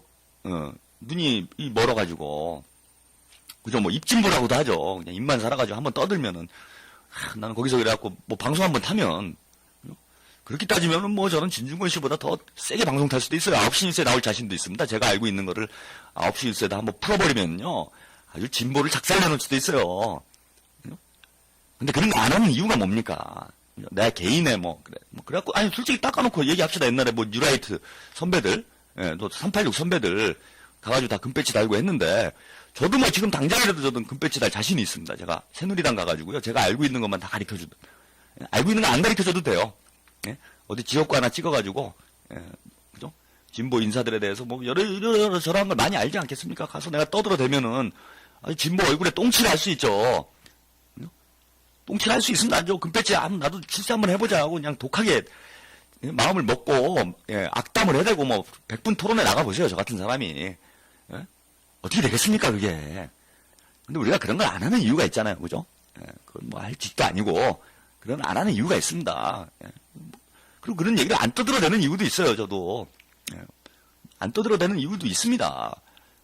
그럼 우리 전체의 이익, 민중의 이익에 도움이 되지 않기 때문에 우리가 안 하는 거예요. 근데, 뭘 좀 안다고. 그냥 가가지고 촉새처럼 조잘.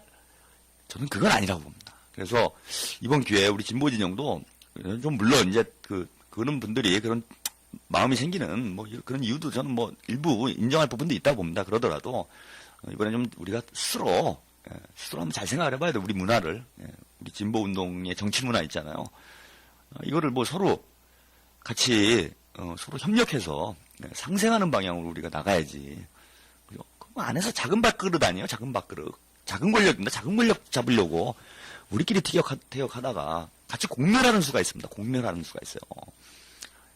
그래서 저가 구분을 저는 똑바로 하고 이런 보수 세력의 어떤 이런 구도에 말려들지 않는 얼마든지 기회가 있어요. 나중에 뭐 당대표 선거도 있고 뭐 많은 기회가 있지 않습니까? 그때 가서 정정당당하게 경쟁하고 그러면 될 것을 그 보수 언론은 등에 업고 보수 언론일에 좋아서 쓰겠어요. 그런 기사를.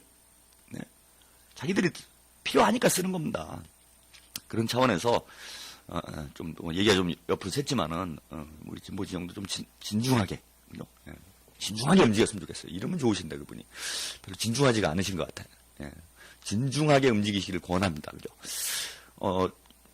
예, 뭐 아주 관련 없는 얘기지만 오늘 한반도통신과 다소 관련 없는 얘기를 상당히 오래 했네요. 예, 흥분해가지고 아주 지난주 주말 내내 제가 아주 열이 받아가지고요. 잠도 안 오더라고요. 잠도 안 와요. 예, 그러다 보니까 오늘 좀 얘기가 딴 데로 좀 샜는데 한반도통신과 관련 있는 얘기죠. 이게 뭐 북풍과 관련돼 있는 얘기이기 때문에. 예. 그래서 이렇게 지금 밑밥을 깔아놓고 작전을 이미 지금 돌입을 했다. 예. 그래서 진보 당을 흠집을 내고 제가 볼 때는 야권들을 흔드는 이런 이제 지금 밑불을 놔놨고 여기다가 이제 신나를 부으면 되는 거예요. 신나를 붓기 위한 지금 첫 번째 작업이 이 천안함 3주기와 지금 해관보 정상회의로 가고 있고요. 이게 거의 지금 신나 수준으로 번져가는 것 같아요. 신나 수준으로. 예, 그래서 참 우려가 되고 있습니다. 2주기죠? 죄송합니다. 3주기가 아니라, 천안함 2주기입니다. 2주기로 지금 신나를 붓고 있는데, 여기다가 이제 불만 붙으면, 불꽃만 튀기면은, 북풍이 완성되는, 이런 단계로 가고 있는 것 같습니다. 상당히 우려가 깊습니다. 노래 한 곡 듣고요. 본격적인 얘기 나누죠. 수아진의 타초 보내드리겠습니다.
예, 수아진의 파초 보내드렸습니다.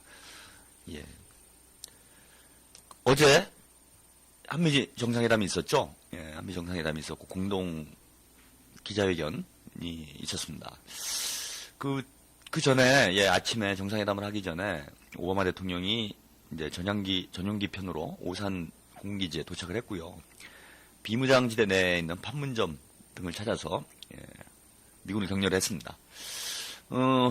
이거 참, 정상회담 내용은 이제 제가 쭉 말씀 좀 드릴 텐데, 일단, 오바마 대통령이 비무장지대를 방문했다라는 것도, 물론 뭐 미국 대통령이 오면은, 연례적으로, 예, 뭐 비무장지대나 뭐 판문점에 가서 망원경으로 이제 북한 한번 보고, 예, 뭐 이러는 것이 일상적인, 어떤 정치 행보입니다. 예, 뭐 그래서 뭐 특별한 일이라고 안 볼 수도 있는데, 지금 상황상 이제 특별한 일이 아니다라고 보기 힘든 정세가 된 거죠. 예, 이미 뭐 지난번 방송에 말씀드렸다시피 김정은 총사령관이 판문점을 2월 달에 판문점을 방문하지 않았습니까? 그래서 이런 군 최고 수뇌부가 판문점 최전선을 방문하는 거는 전쟁 전야에나 있을 법한 이런 움직임이다라고 제가 한번 방송에서 말씀드린 적이 있었던 것 같아요. 그런데 북한도 지금 그런 움직임인데 그 뒤로 보면은 북한이 뭐 그 북한의 최고 지도부를 남쪽에서 이제 모욕했다 이렇게 지금 주장을 하면서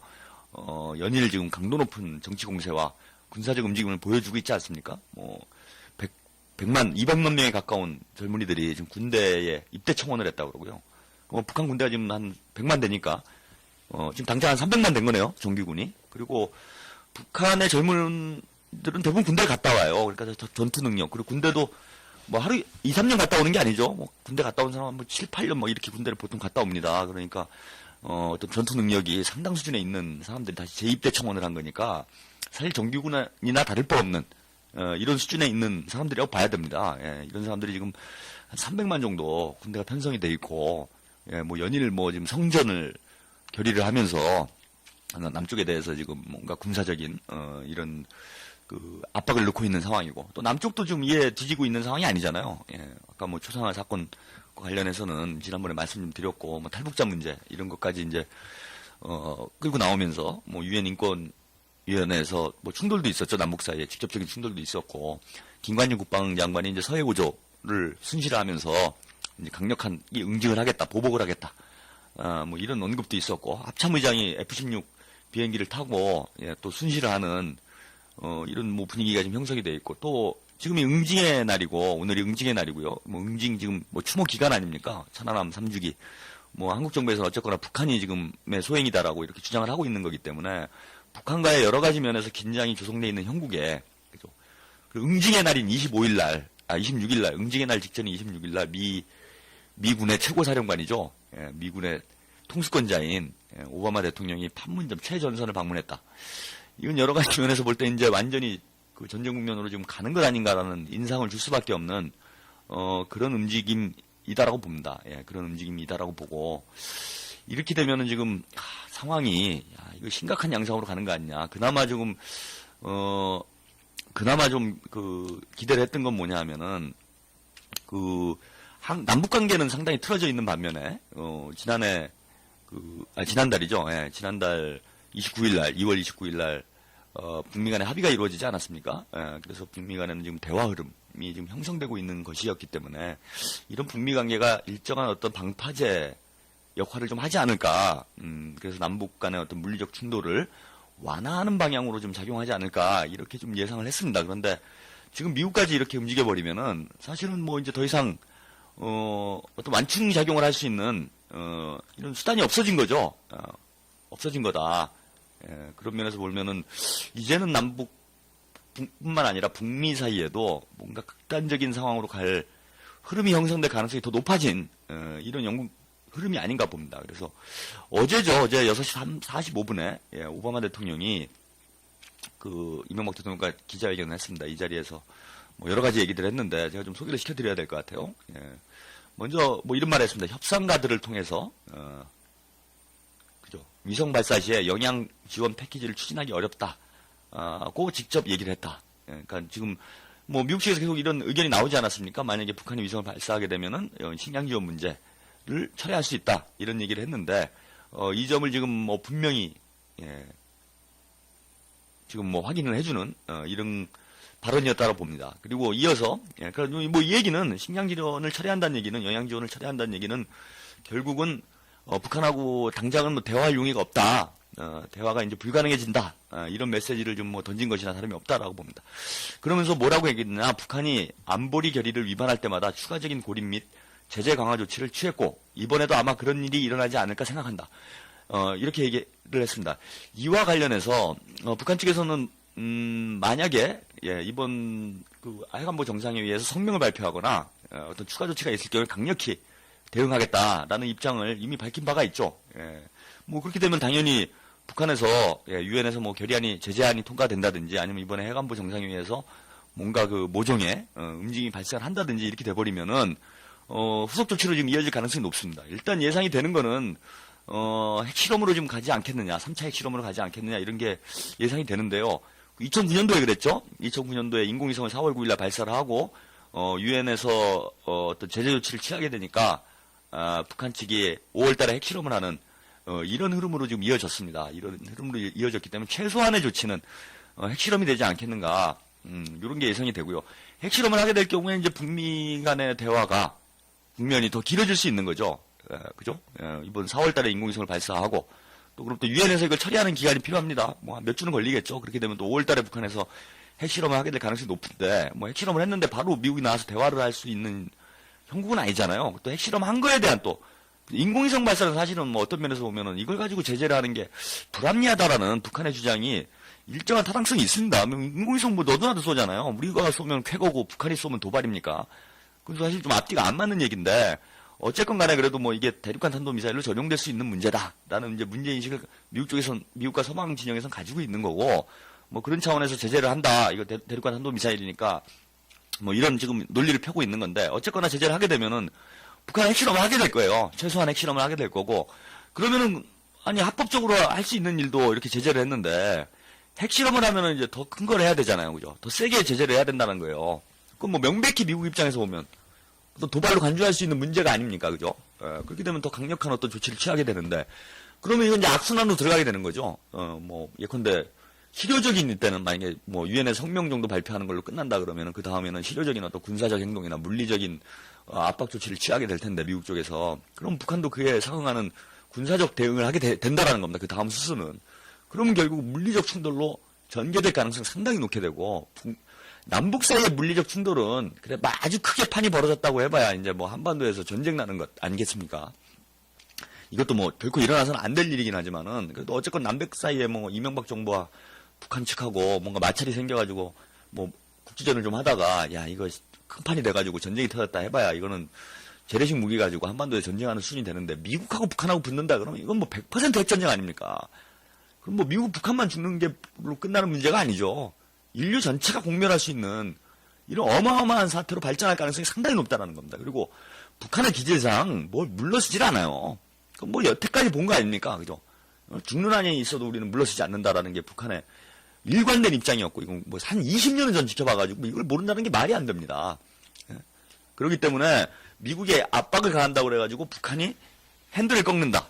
이거는 뭐 있을 수 없는 일이고, 결국은 이제 뭐 이른바 그래서 치킨 게임이라고 하는데, 북한도 그냥 돌진하는 거고요. 미국도 돌진하는 겁니다. 그럼 뭐 핵전쟁으로 가는 거죠. 핵전쟁으로 가는 거고.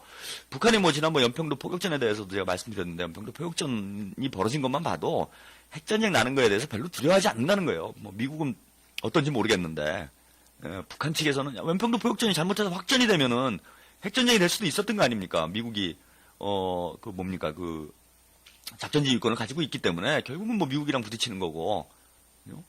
미국이랑 부딪히는 거고. 그럼 미국이랑 붙는다는 건 핵전쟁도 북한 입장에서는 일정하게 그 염두에 두고 연평도에서 포격전을 개시를 했다라고 저는 봅니다. 그런 차원에서 보면은 이미 한번 연평도 포격전의 사례만 놓고 보더라도 북한이 뭐 핵전쟁을 두려워한다. 이런 상황은 아니지 않겠냐. 거의 뭐 한번 해보자 이런 쪽으로 가게 될 가능성이 매우 높다라는 거. 그렇고 그게 아니더라도 지금 상황을 보면 이제 6월 뭐 핵실험하고 뭐 미국에 또 추가 조치를 취하고 이렇게 되면 뭐 6월 7월 가게 되잖아요. 그러면은 미국이 대선 국면이에요. 대선 국면이면은 올해 안에 뭐 뭔가 북미 관계가 진전될 가능성이 상당히 낮아집니다.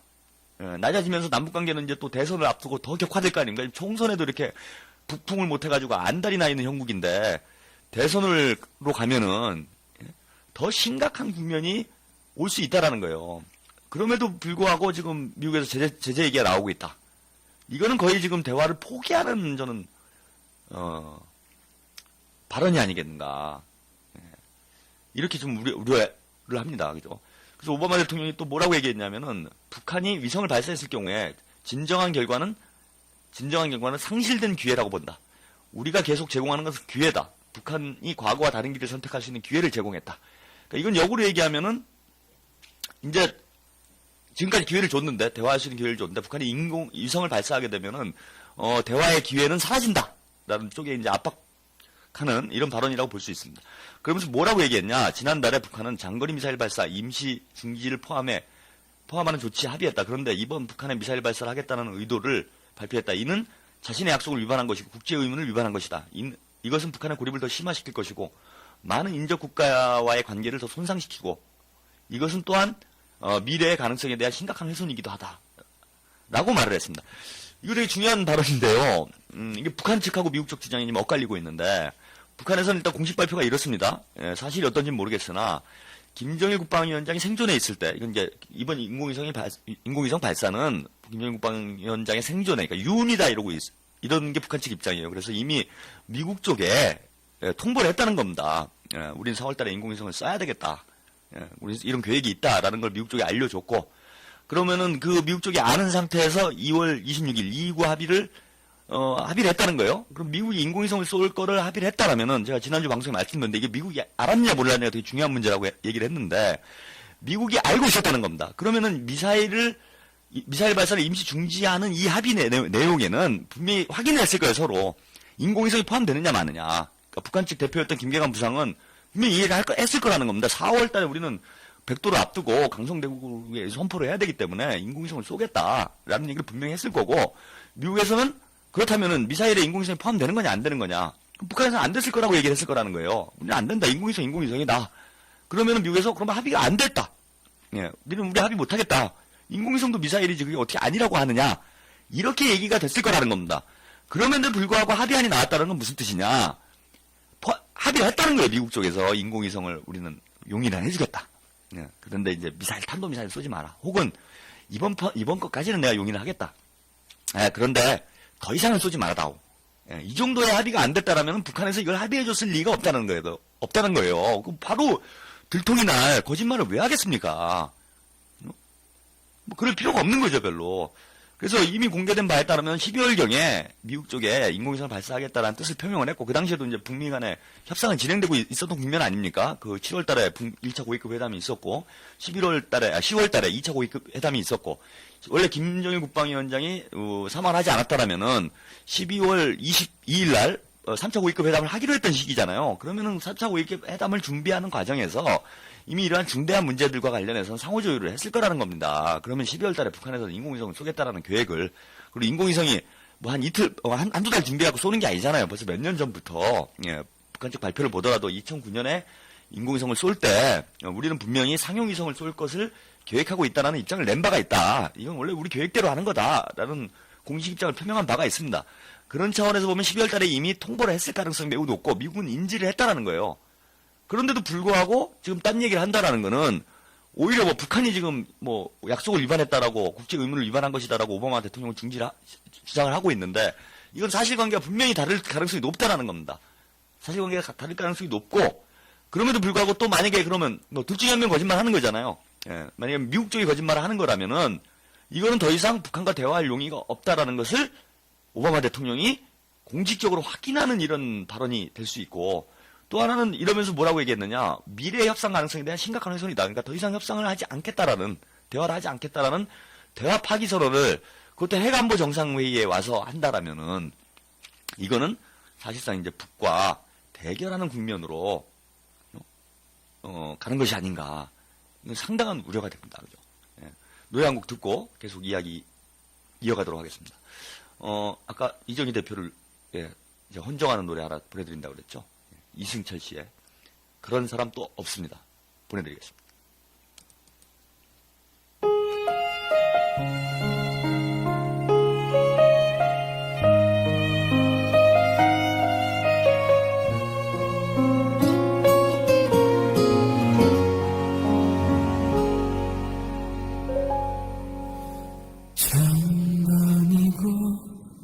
다시 태어난데도 그런 사람 또 없을 테죠. 슬픈 내 삶을 따뜻하게 해준 참 고마운 사람입니다. 그런 그대에서 나의 심장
네, 이승철의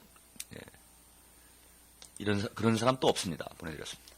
그런 사람 또 없는데 안타깝네요. 그죠? 제가 볼 때는요, 한국 정치는요, 좋은 인물들을 찾아서 좋은 인물들을 찾는 과정이 아니라 좋은 인물들을 죽이는 과정인 것 같아요. 그죠? 그래서 나쁜 놈들만 딱 남도록 하는 이런 것이 한국 정치의 특징이 아닌가라는 생각이 들 정도로 좋은 인물들이 참 오랫동안 정치권에서 버티기 어렵죠. 안타깝습니다. 근데 곧, 뭐 저는 이런 상황이 이제 극복이 되나가리라고 봐요. 우리 국민들이 예전하고 다르고, 그죠? 이제는 정말 정치에 대한 인식이 높아지고 있고, 이런 형국이기 때문에 앞으로, 시대가 변하고, 뭐 이렇게 되면은, 저는 충분히, 이제 좋은 정치인들도, 살아남는, 이런 구도가 되지 않겠나, 이런 기대를 해봅니다. 계속 이야기를 이어가 볼까요? 예, 오바마 대통령의 지금 발언이 상당히 위험수위에 도달해 있다. 제가 이렇게 말씀 좀 드렸는데, 그 뒤에, 또 북한을 자극하는, 아주 심각히 자극하는 발언이 있었어요. 그러니까 이런, 아까 말한 정치적 입장을 표명하는 거야. 뭐 그렇다 쳐도, 북한이 지금 제일 문제 삼고 있는 게 북한의 지도부에 대해서 이러쿵저러쿵 하는, 이런 거, 뭐 어떤 비난을 하는, 자기네 입장을 표명하는 게 아니라, 비난하는 거에 대해서 상당히 민감하게 받아들이고 있는 형국 아닙니까? 지금 뭐 북한이 권력 교체기고, 예, 그리고 애도 기간이 뭐 막 끝나긴 했지만은 전반적으로 좀 이 최고 지도부에 대한 뭐 여러 가지 마음이 생각이 들 상황이고 또 김일성 주석 탄생 100돌이 머지않았고 이러면서 분위기가 자기 최고 지도부에 대한 어떤 그 열렬한 그런 애정을 표출하는 이런 식인데 이런 시기에 또 좀 자극적인 발언을 했어요. 이번 그 기자회견에서 뭐라고 그랬냐면은 북한 지도부와 관계없이 분명한 것은 아직까지는 어떤 전략적 전환점 그들이 지금 하고 있는 것이 효과적이지 않고 북한과 주민들을 완전히 막다른 골목으로 데려가고 있다는 것을 인식하지 못하는 것 같다. 그러니까 북한의 지도부와 관계없다고는 얘기했지만은 이건 아마 좀 우려를 해가지고 표현을 이렇게 썼던 것 같고요. 북한 현 지도부가 말은 좀 이상해요. 말이 그래서 북한 지도부와 관계없이 분명한 것은 그들이 북한 주민들을 막다른 골목으로 지금 끌고 가고 있다. 이러면서 그 뒤에 말이 가관이었습니다. 만일 한 국가가 그 국민들을 제대로 먹일 수 없다면 그러한 물자를 만들 수가 없다면 무기 외에는 수출품목이 없다면 무기라고 할지라도 최첨단이라고 볼 수 없는 그러한 무기가 유일한 수출품이라면 어떤 지표로 봐도 국민의 복지를 제대로 제공하지 못하는 국가라면 뭔가 다른 것을 시도해야 하지 않을까 생각한다. 그런데 아직까지는 그 결정을 내린 것 같아 보이지 않는다. 이런 얘기를 했습니다. 그러니까 이거 뭐 말이 좀 복잡한데 뭐 외교적 말이 좀 그렇긴 합니다. 그러니까 북한이 쉽게 얘기하면은 국민을 제대로 못 먹이고 있고, 식량도 제대로 생산 못하고 무기 외에는 수출품이 없고, 무기를 만들었지만은 최첨단이 아닌 무기고, 그래서 복지가 제대로 제공이 안 되고 있고, 그러면 뭐 좀 다른 방향으로 나가야 되는데, 그런 걸 하지 않는다, 지금 북한이. 뭐 이런 데 대한 좀 불만을 토로를 한 거죠. 그래서, 야, 이게 지금 뭐 북한 지도부에 대해 좀 자존심 상하게 하는 거 아니에요, 이거는. 그죠? 자존심 상하게 하는 겁니다. 니들 뭐 국민도 못 먹이면서, 뭐 무기나 팔아먹고 있지 않느냐, 뭐 이런 얘기인 거고, 또 그 무기가 또 하나 기분 나쁜 거는 이제 최첨단이라고 볼 수 없는 그런 무기가 유일한 수출품이다. 근데 최첨단이 아닌데 왜 이렇게 흥분들 하는지 모르겠어요. 뭐가 위협이고 도발인지. 저는 뭐 납득이 안 되고 이해가 안 되지만은, 아무튼, 조금 뭐 인공위성 쏘는 게 최첨단이 아니면 뭐가 최첨단 무기인 건지, 저는 뭐 이해는 안 되지만, 어쨌건 뭐 오바마 대통령의 인식은 뭐 이런 인식을 가지고 있다라는 겁니다. 그러면서 은근히 지금, 북한 지도부를 좀 깔아뭉개고, 깔보고, 무시하고, 뭐 약 올리고 이런 발언을 좀 한 거죠. 그래서 안 그래도 지금 북미 합의를 깨는 듯한 인상에 이런 발언을 했는데 거기다 지금 덧붙여가지고 야 이거 뭐 북한 지도부를 좀 비난하는 이런 식의 지금 발언을 한 걸로 봐서는 이게 좀 오바마 대통령이 좀 입장이 좀 정리된 거 아닌가. 더 이상 이게 북한과 대화할 의사가 없다라는 것을 공공연하게 표명을 한 게 아닌가 이렇게 좀 봅니다. 그래서 리언 시걸 이분이 한반도 문제 뭐 전문가인데 저도 이분이 쓴 책도 읽어보고 했는데 미국 사회과학원 동북아협력 안보 프로젝트 국장이 이런 얘기를 했어요. 워싱턴 분위기를 전해주면서 북한의 위성 발사 계획 발표로 북미 대화는 끝났다 이런 발언을 한 적이 있는데 이게 거의 재확인되는 형국이 아닌가. 재확인되는 형국이 아닌가 뭐 이렇게 좀 보입니다. 이렇게 되면은 이제는 북미 간의 어떤 충돌 국면으로 가는 것 외에 혹은 충돌 국면까지는 아닐지라도 어떤 대화의 모멘텀을 좀 잃어버린 탄성을 잃어버리는 대화의 탄성을 잃어버리는 이런 형국이 아닌가. 이러면 뭐 지금 남북 관계가 아까 말씀드린 대로 거의 충돌 국면 전야로 전쟁 국면 전야로 가고 있는 형국인데 미국도 여기에 손을 떼게 되면은 결국은 이제 북미 사이에뿐만 아니라 남북 사이에도 심각한 위기 국면 전쟁 국면으로 사태가 타 번지게 될 이럴 가능성이 상당히 높아진 형국이 아닌가 이렇게 봅니다. 이명박 대통령도 오늘 어제 기자회견에서 이렇게 얘기를 했는데요. 양국은 북한의 장거리 미사일 발사 계획 발표가 유엔 안보리 결의와 미북 합의를 위반하는 것이며 이건 뭐 오바마 대통령의 인식을 그대로 재확인한 거죠. 국제 평화와 안전을 위협하는 도발적 행위라는데 의견을 같이 했다. 이렇게 얘기하면서 북한의 미사일 발사 계획을 즉시 철회하고 국제적 의무를 준수해야 한다는 데에도 의견을 같이 했으며 그 다음이 좀 중요합니다. 이게 뭐 어느 수준의 지금 뭐 합의를 이룬 내용인지 모르겠으나 이런 표현, 이제 실제적인 어떤 특히 이명박 대통령이 아마 가장 지금 원하고 있는 이런 합의 내용이 아닐까 이렇게 생각을 하는데요. 뭐 제가 말씀드린 대로 북풍 좀 이런 걸 좀 기대하고 있는 거 아니냐 이런 우려 말씀을 좀 드렸는데 계속 분석을 하고 있는데 지금 뭐 응징의 날 이러면서 남북 사이의 어떤 국제적인 충돌이 전개될 수 있는 이런 분위기가 계속 고조되고 있는 형국이고 은근히 한국 정부는 의도적으로 그런 상황을 만들거나 이걸 즐기고 있는 이런 분위기인데 이게 아주 중요한 문제가 있는 게 이거 미국이 안 도와주면 사실 하고 싶어도 못해요. 뭐 평시작전권은 이제 한국이 가지고 있지만은 사실 북한하고 이제 무력 충돌, 연평도 포격전 수준의 무력 충돌만 발생을 하더라도 이게 뭐 아주 자연스럽게 전시작전지휘권 미국 쪽으로 작전지휘권이 넘어가게 돼 있는 형국 아닙니까? 그렇게 지금 군사지휘 편제가 돼 있는 형국이기 때문에 무슨 판문점에서 총성 한두 발 올리고 이런 정도야 뭐 한국 정부가 단독으로도 할 수가 있죠. 예, 할 수가 있는데 이게 아니라 북한하고 상당 규모 수준의 물리적 충돌이 발생한다 이렇게 되면은 미국의 어떤 승인 도움이 없이는 이런 상황이 전개되기 어렵다라는 거예요. 그러니까 예컨대 김관진 국방장관이 이제 북한이 이제 도발을 하게 되면은 뭐 포사격 이런 걸 하게 되면 원점을 타격해야 된다, 응징해야 된다, 뭐 이런 얘기를 하지 않았습니까? 예. 그런데 원점을 응징하려면은 그러면 미국의 어떤 승인을 받거나 미국이 적어도 용인을 해줘야 돼요. 도움을 주거나. 그렇게 돼야 어떻게 됩니까? 전면적인 어떤 반격으로 넘어갈 수가 있다는 건데 미국에서 만약에 승인 안 해주면 얻어맞고 끝나게 되는 거죠. 또 연평도 포격전처럼. 그럼 뭐 이거는 북풍이 아니라 완전 역풍 맞는 상황이 돼버리는 거잖아요. 또 얻어맞고 또 찍소리도 못한다. 이렇게 되면 또 국민들이 이게 뭐라고 하겠습니까? 이제는 저 새끼는 아이고 죄송합니다. 예 아무튼 쥐새끼는 맨날 찝찝거리고 결국은 얻어맞는 건 저다. 맨날 강력히 보복하겠다, 응징하겠다 말로만 그러지. 실제 맨날 북한하고 붙으면은 쥐어 터지기만 하는 거 아니냐.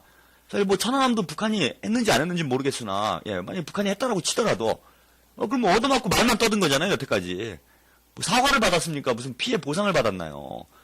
입만 살아가지고 떠들어댄 꼴밖에 안 되잖아요. 연평도도 마찬가지죠. 맨날 뭐 강력히 보복하겠다, 응징하겠다, 큰 소리는 뻥뻥 치는데 한 번도 뭐 북한한테 실질적인 어떤 타격을 준 적이 있습니까? 뭐 기껏해야 뭐 오이사 조치하고 뭐 이런 뭐 경협 안 하고 이러는 건데 경협 안 해봐야 뭐 우리만 손해지. 지금 뭐 개성공단 틀어막은 것도 그 개성공단 입주 업체들이 그 연구한 조사에 따르면은요 북한의 피해보다 우리의 피해가 더 커요 지금. 뭐 이거는 자해죠, 자해. 정치적 자해 공갈 행위가 되는 겁니다. 그래서 이번에 뭐 무슨 또 뭔가 남북 사이에 물리적 충돌이 발생을 했는데 여기 한국 정부가 이렇다 할 대응을 못한다. 이렇게 돼버리면은 제가 볼 때 국민들이 오히려 들고 일어나고 이게 뭐 하는 짓이냐 도대체. 이 정부가 이렇게 무능력하냐 이런 쪽으로 가면서 이게 북풍이 아니라 완전 역풍이 될 가능성이 거의 100%라고 봅니다. 그렇게 되면은 만약에 충돌이 발생해도 결국은 뭔가 강력한 응징을 해야 돼요. 북풍이 큰 규모 북풍이건 작은 규모 북풍이건 바람이 불면은 강력한 응징을 해야 되는데 그런데 그 상황부터는 결국은 미국의 승인이 있어야 가능한 상황이라는 겁니다. 미국의 승인 내진 동의. 그죠? 이런 게 있어야 적어도 미국이 뭐라 그럽니까? 뭐 양해. 이 정도는 해줘야 뭔가 상황을 벌릴 수 있는 거죠. 그런 측면에서 미국의 입장이 상당히 중요했는데 이명박 대통령이 이런 언급이 있습니다. 무슨 뭐라고 얘기를 했냐면 기자회견에서 오바마 대통령과 나는 한미 간 공고한 연합방위 태세를 지속적으로 강화해 나가는 동시에 북한의 어떤 위협과 도발에 대해서도 단호히 대처해 나가기로 했다. 이런 발표를 하면서 또 최근에 또 논란거리가 되고 있죠. 북한이 인공위성을 쏘기 때문에 우리 한국의 미사일 사거리 좀 뭐 미국과의 협정에 의해서 300km 미사일을 개발하지 못하도록 되어 있습니다. 이 문제와 관련해서도 미사일 사거리 문제는 오늘 정상회담에서는 논의되지 않았다라고 밝히긴 했지만은 한미 간의 실무선에서 이미 논의가 되고 있고 이것은 대북 전략의 차원이기 때문에 합당한 합의가 이루어져 조만간 결론을 내릴 수 있을 것이다라고 밝혔습니다. 근데 뭐 오바마 대통령보다 뭐 포괄적인 문제다. 이런 정도 수준에서 뭐 입장을 밝혀가지고 뭐 합의가 이루어질 거다 이렇게 보기는 어려운데 사실 이 뭐 사거리 문제도 결국은 이제 북한하고 어떤 논란을 불러일으킬 만한 이런 쟁점들이고, 뭐 이거보다 더 중요한 거는 어떤 북한의 어떠한 위협과 도발에 대해서 단호히 대처해 나간다. 이거는 한미 간 합동 연합 방위 태세에 기초해서 북한의 도발에 대응하겠다. 이렇게 이제 입장이 결정 난 것으로 볼 수가 있습니다. 예, 이거는 뭐 모르겠어요. 실제로 오바마 대통령이 어느 수위를 가지고 실무선에서 어느 정도 수준에서 지금 합의가 돼 있는지 모르겠지만은 적어도 이명박 대통령이 원하던 북한에 대한 강력한 응징 보복, 예, 이 수준에 대해서는 지금 미국이 동의했다고 볼 수 있는 것 아닌가. 지금 이런 우려가 지금 충분히 있는 거죠. 예, 이런 우려가 지금 충분히 있는 거고, 그렇게 된다면은 그야말로 파멸의 악순환으로, 예, 저는 뭐 파멸의 악순환이다 이렇게 좀 표현을 하고 싶은데, 한반도 정세가 돌입될 가능성이 높습니다. 예, 높다. 상당히 위험스러운 상황이다 이렇게 보여요. 그럼 무엇을 뜻하는 거냐면요. 안 그래도 지금 이명박 정부는 뭔가 남북 사이에 긴장이 국면이 형성되기를 지금 원하고 있는 상황이 아니냐라는 추정과 우려가 있습니다. 지금 선거를 앞두고. 그렇게 되면은 계속 북한은 지금 자극하는 행보를 연일 취해오고 있고, 지금 2월 말부터 지금까지 앞으로 선거가 가까우면 가까울수록 더 그렇게 될 가능성이 높은데, 북한도 이에 대해서 대응할 가능성이 있죠. 그죠? 예컨대 뭐 포사격 훈련이 지금 뭐 오늘 내일 사이에 지금 이루어질 거다 제가 말씀 좀 드렸는데, 포사격 훈련을 하게 되면은 북한이 분명히 연평도 포격전 수준, 적어도 연평도 포격전 수준의 물리적 대응을 할 가능성이 상당히 높다라고 봅니다. 근데 그 전까지는 미국이 지금 대화의 모멘텀, 대화의 탄성이 유지되고 있는 국면이었기 때문에, 연평도 포격전과 같은 사태가 벌어지더라도 미국에서 자제를 시킬 가능성이 높았다는 거예요. 지금 보복을 하지 않으면은 확대가 되지 않는 거죠. 예, 근데 지금 오늘 오바마 대통령의 어제 기자회견 내용을 놓고 보면은, 일단 북한하고 대화할 용의가 없다. 인공위성을 쏘게 되면은 우린 대화를 하지 않겠다라는 입장을 사실상 지금 표명한 것 아니냐 이런 우려가 있고, 또 하나는 북의 위협과 도발에 대해서 한미 간에 그 공동 대응을 하겠다. 그죠? 예. 정확히 표현이 뭐였죠? 예. 다시 한번 찾아보겠습니다. 예. 단호히 대처해 나가기로 동시에 북한의 어떤 위협과 도발에 대해서도 단호히 대처해 나가기로 했다. 그죠? 그러면 이거는 한국 정부가 가지고 있는 대응 방안에 미국 정부가 동의한 것으로 좀 이해될 수 있는 형국이죠. 그렇게 되면은 아까 김관진 국방위원장이 그동안 누누이 얘기해왔던 도발 원점에 대해서 보복 응징하겠다. 그러니까 즉 포격을 하게 되면은 거기를 폭격하거나 아니면 대응 포격을 이제 북한의 그 영토 쪽으로 하게 되는 거죠. 예, 하게 되는 것을 그동안은 미국이 동의를 안 해줬기 때문에, 동의를 안 해줬기 때문에 우리가 하고 싶어도 할 수 없었던 상황이었다라면은, 이번에 만약에 이런 문제에 대해서 미국이 이게 수사적인 것이 아니라 실질적인 동의를 한 거라면은, 실질적 동의를 한 거라면은 제가 볼 때는 이제는 후속 단계, 김관진 국방위원장식의 대응 타격, 이런 쪽으로 한국이 움직일 수 있는 일종의 저는 살인 면허, 전쟁 면허를 받은 거죠. 전쟁 면허를 받았다고 봐도 과언이 아닌 이런 상황이 된 것 아닌가 이렇게 보이고, 그럴 경우에 그 후속 조치가 과연 또 뭐가 되겠냐 이런 게요. 이게 파멸의 악순환이라는 건 이겁니다. 북한이 그렇다고 해서 보복을 당하고 나면 우리가 잘못했습니다 하고 끝날 나라라면 뭐 그래 뭐 그 정도 있을 수도 있겠다 이렇게 생각을 할 수 있겠는데, 지금 뭐 그렇지 않을 거라는 건 뭐 여러 가지 경험을 통해서 누누이 확인된 거 아니겠습니까? 누누이 확인된 거 아니겠습니까? 그런 차원에서 보면 북한도 분명히 더 높은 수위의 보복 대응을 하게 될 거라는 거예요. 자기 영토가 얻어맞게 되면 연평도 포격전 이상의 그런 대응 공격을 하게 될 거고, 그렇게 되면 자연스럽게 확전으로 가는 게 뭐 시간 문제인 거죠. 시간 문제다 이거는. 거의 전쟁 국면으로 전면전으로 치달을 수밖에 없는 상황으로 가는 것을 지금 한미 양국이 합의했다고 봐도 지금 과언이 아닌 상당히 우려스러운 형국이 아니겠나 이렇게 보이고요. 적어도 일단 저는 이제 몇 가지 경로가 있을 것 같은데, 뭐 지금 선거 국면 전에 남북 사이에 국지전이 발생하고 이 국지전이 파멸의 악순환으로 돌입을 하면서 상호 간에 계속 확대죠. 내가 한 대 맞으면 넌 두 대 맞아야 된다. 두 대 맞았으니 세 대 때리자. 세 대 맞았으니 네 대 때리자. 이러면서 결국 전면전으로까지 치솟는 과정으로 한반도 정세가 갈 수도 있다라고 보고요. 여기까지는 아니더라도 두 번째 국면은 인공위성 발사 4월 12일부터 16일 사이에 지금 진행이 된다라고 공표가 돼 있는 상황이기 때문에 지금 북미 사이에 일단 우려를 표명을 했습니다. 우려를 표명을 했기 때문에 이와 관련된 물리적 행동 조치들을 취할 가능성이 있어요. 2009년도에 그랬었죠. 미국 쪽에서 요격을 하겠다라는 입장을 발표를 하고 한반도에 상당한 긴장 국면이 형성됐던 적이 있습니다. 적어도 이런 상황으로 갈 가능성이 지금 있지 않겠나. 예, 미국에서도 이게 큰 소리만 치고 실제 대응을 못하게 되면은 미국의 체면이 더 크게 손상될 가능성이 있습니다. 그래서 굳이 아주 극단적인 물리적 조치, 즉 요격 행동에 실제 나서진 않더라도 흉내라도 내야 될 가능성이 있어요. 예, 흉내라도 내야 되는, 우리가 요격을 할 거다라는 뭔가 이 모습을 보여주는 의연한, 그죠? 결연한 모습을 보여주는 이러한 뭐 적어도 정치 쇼라도 군사적 쇼라도 해야 되는 형국입니다. 그렇게 되면은 선거를 앞두고 예, 북미 사이에 11일, 12일, 뭐 13일 이런 사이에 상당한 긴장 국면이 형성이 될 가능성이 높고 또 이런 물리적인 어떤 압박 조치 과정에서 우발적 충돌이 발생할 가능성도 있죠. 근데 북미 사이의 우발적 충돌은 상당히 심각한 국면으로 봐야 돼요.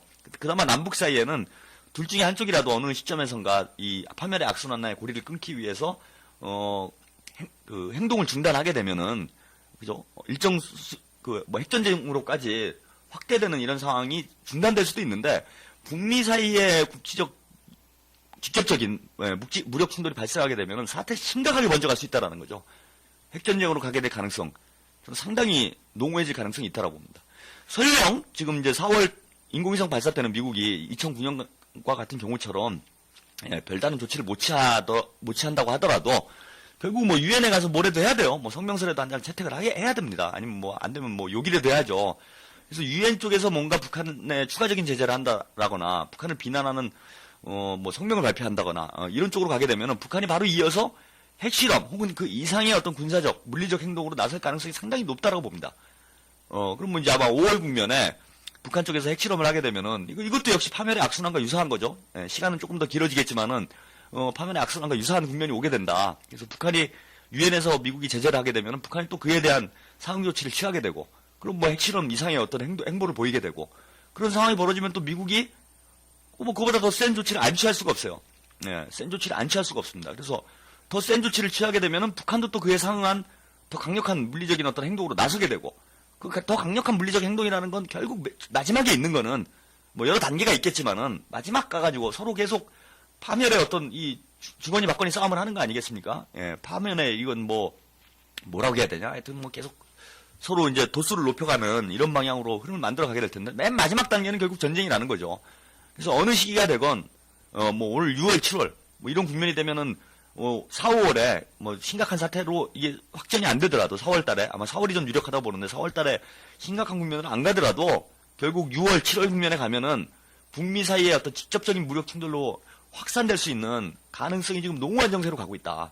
그리고 이것이 이번 핵안보 정상회의를 통해서 확인이 된 거죠. 그동안은 이거 어떤 우려와 가능성으로만 보아왔다면은 이건 핵안보 정상회담을 통해서 저는 마침표를 찍는 과정으로 지금 가고 있는 것 아니냐. 상당히 우려가 됩니다. 그죠? 그래서 앞으로 4월 한 달 동안, 그죠? 제가 뭐 이번 주도 마찬가지고요. 이번 주 이미 뭐 포사역 훈련도 예정돼 있고 핵안보 정상회의와 관련해서 북한은 가만히 있지 않겠다라고 이미 입장을 표명한 상황 아닙니까? 여러 가지 지금 흐름들과 정황들을 볼 때 지금부터 앞으로 한 달간 정도의 시기는 우리 국민들이 정말 예의주시를 해야 될 것 같아요. 선거와 무관하게. 좀 이제 뭐 선거 차원의 문제가 아닙니다. 그죠? 이명박 정부가 뭔가 북풍을 만들어 보려는 거라면은 선거 차원의 문제고, 뭐 선거가 끝나면 조금 잠잠해질 수도 있겠는데, 지금 미국까지 합세하는 정국으로 확인이 되고 있기 때문에, 지금 한반도 이 위기가 4월까지는 상당히 고조되는, 적어도 인공위성 발사 시기까지는 상당히 고조되는 형국이 아니겠는가, 이렇게 봅니다. 오늘 한반도 통신은 여기까지고요. 마지막으로 아까 예고해드린 대로 노래 한 곡 보내드리고 오늘 방송 마치도록 하겠습니다. 밥 딜런의 Knocking on Heaven's Door. 정말로 지금 우리가 천국의 문을 스스로 두들기고 있는 건 아닌가, 상당히 걱정이 됩니다. Knocking on Heaven's Door 오늘 마지막 곡으로 보내드리도록 하겠습니다. 애청자 여러분, 다음 주에 또 뵙겠습니다.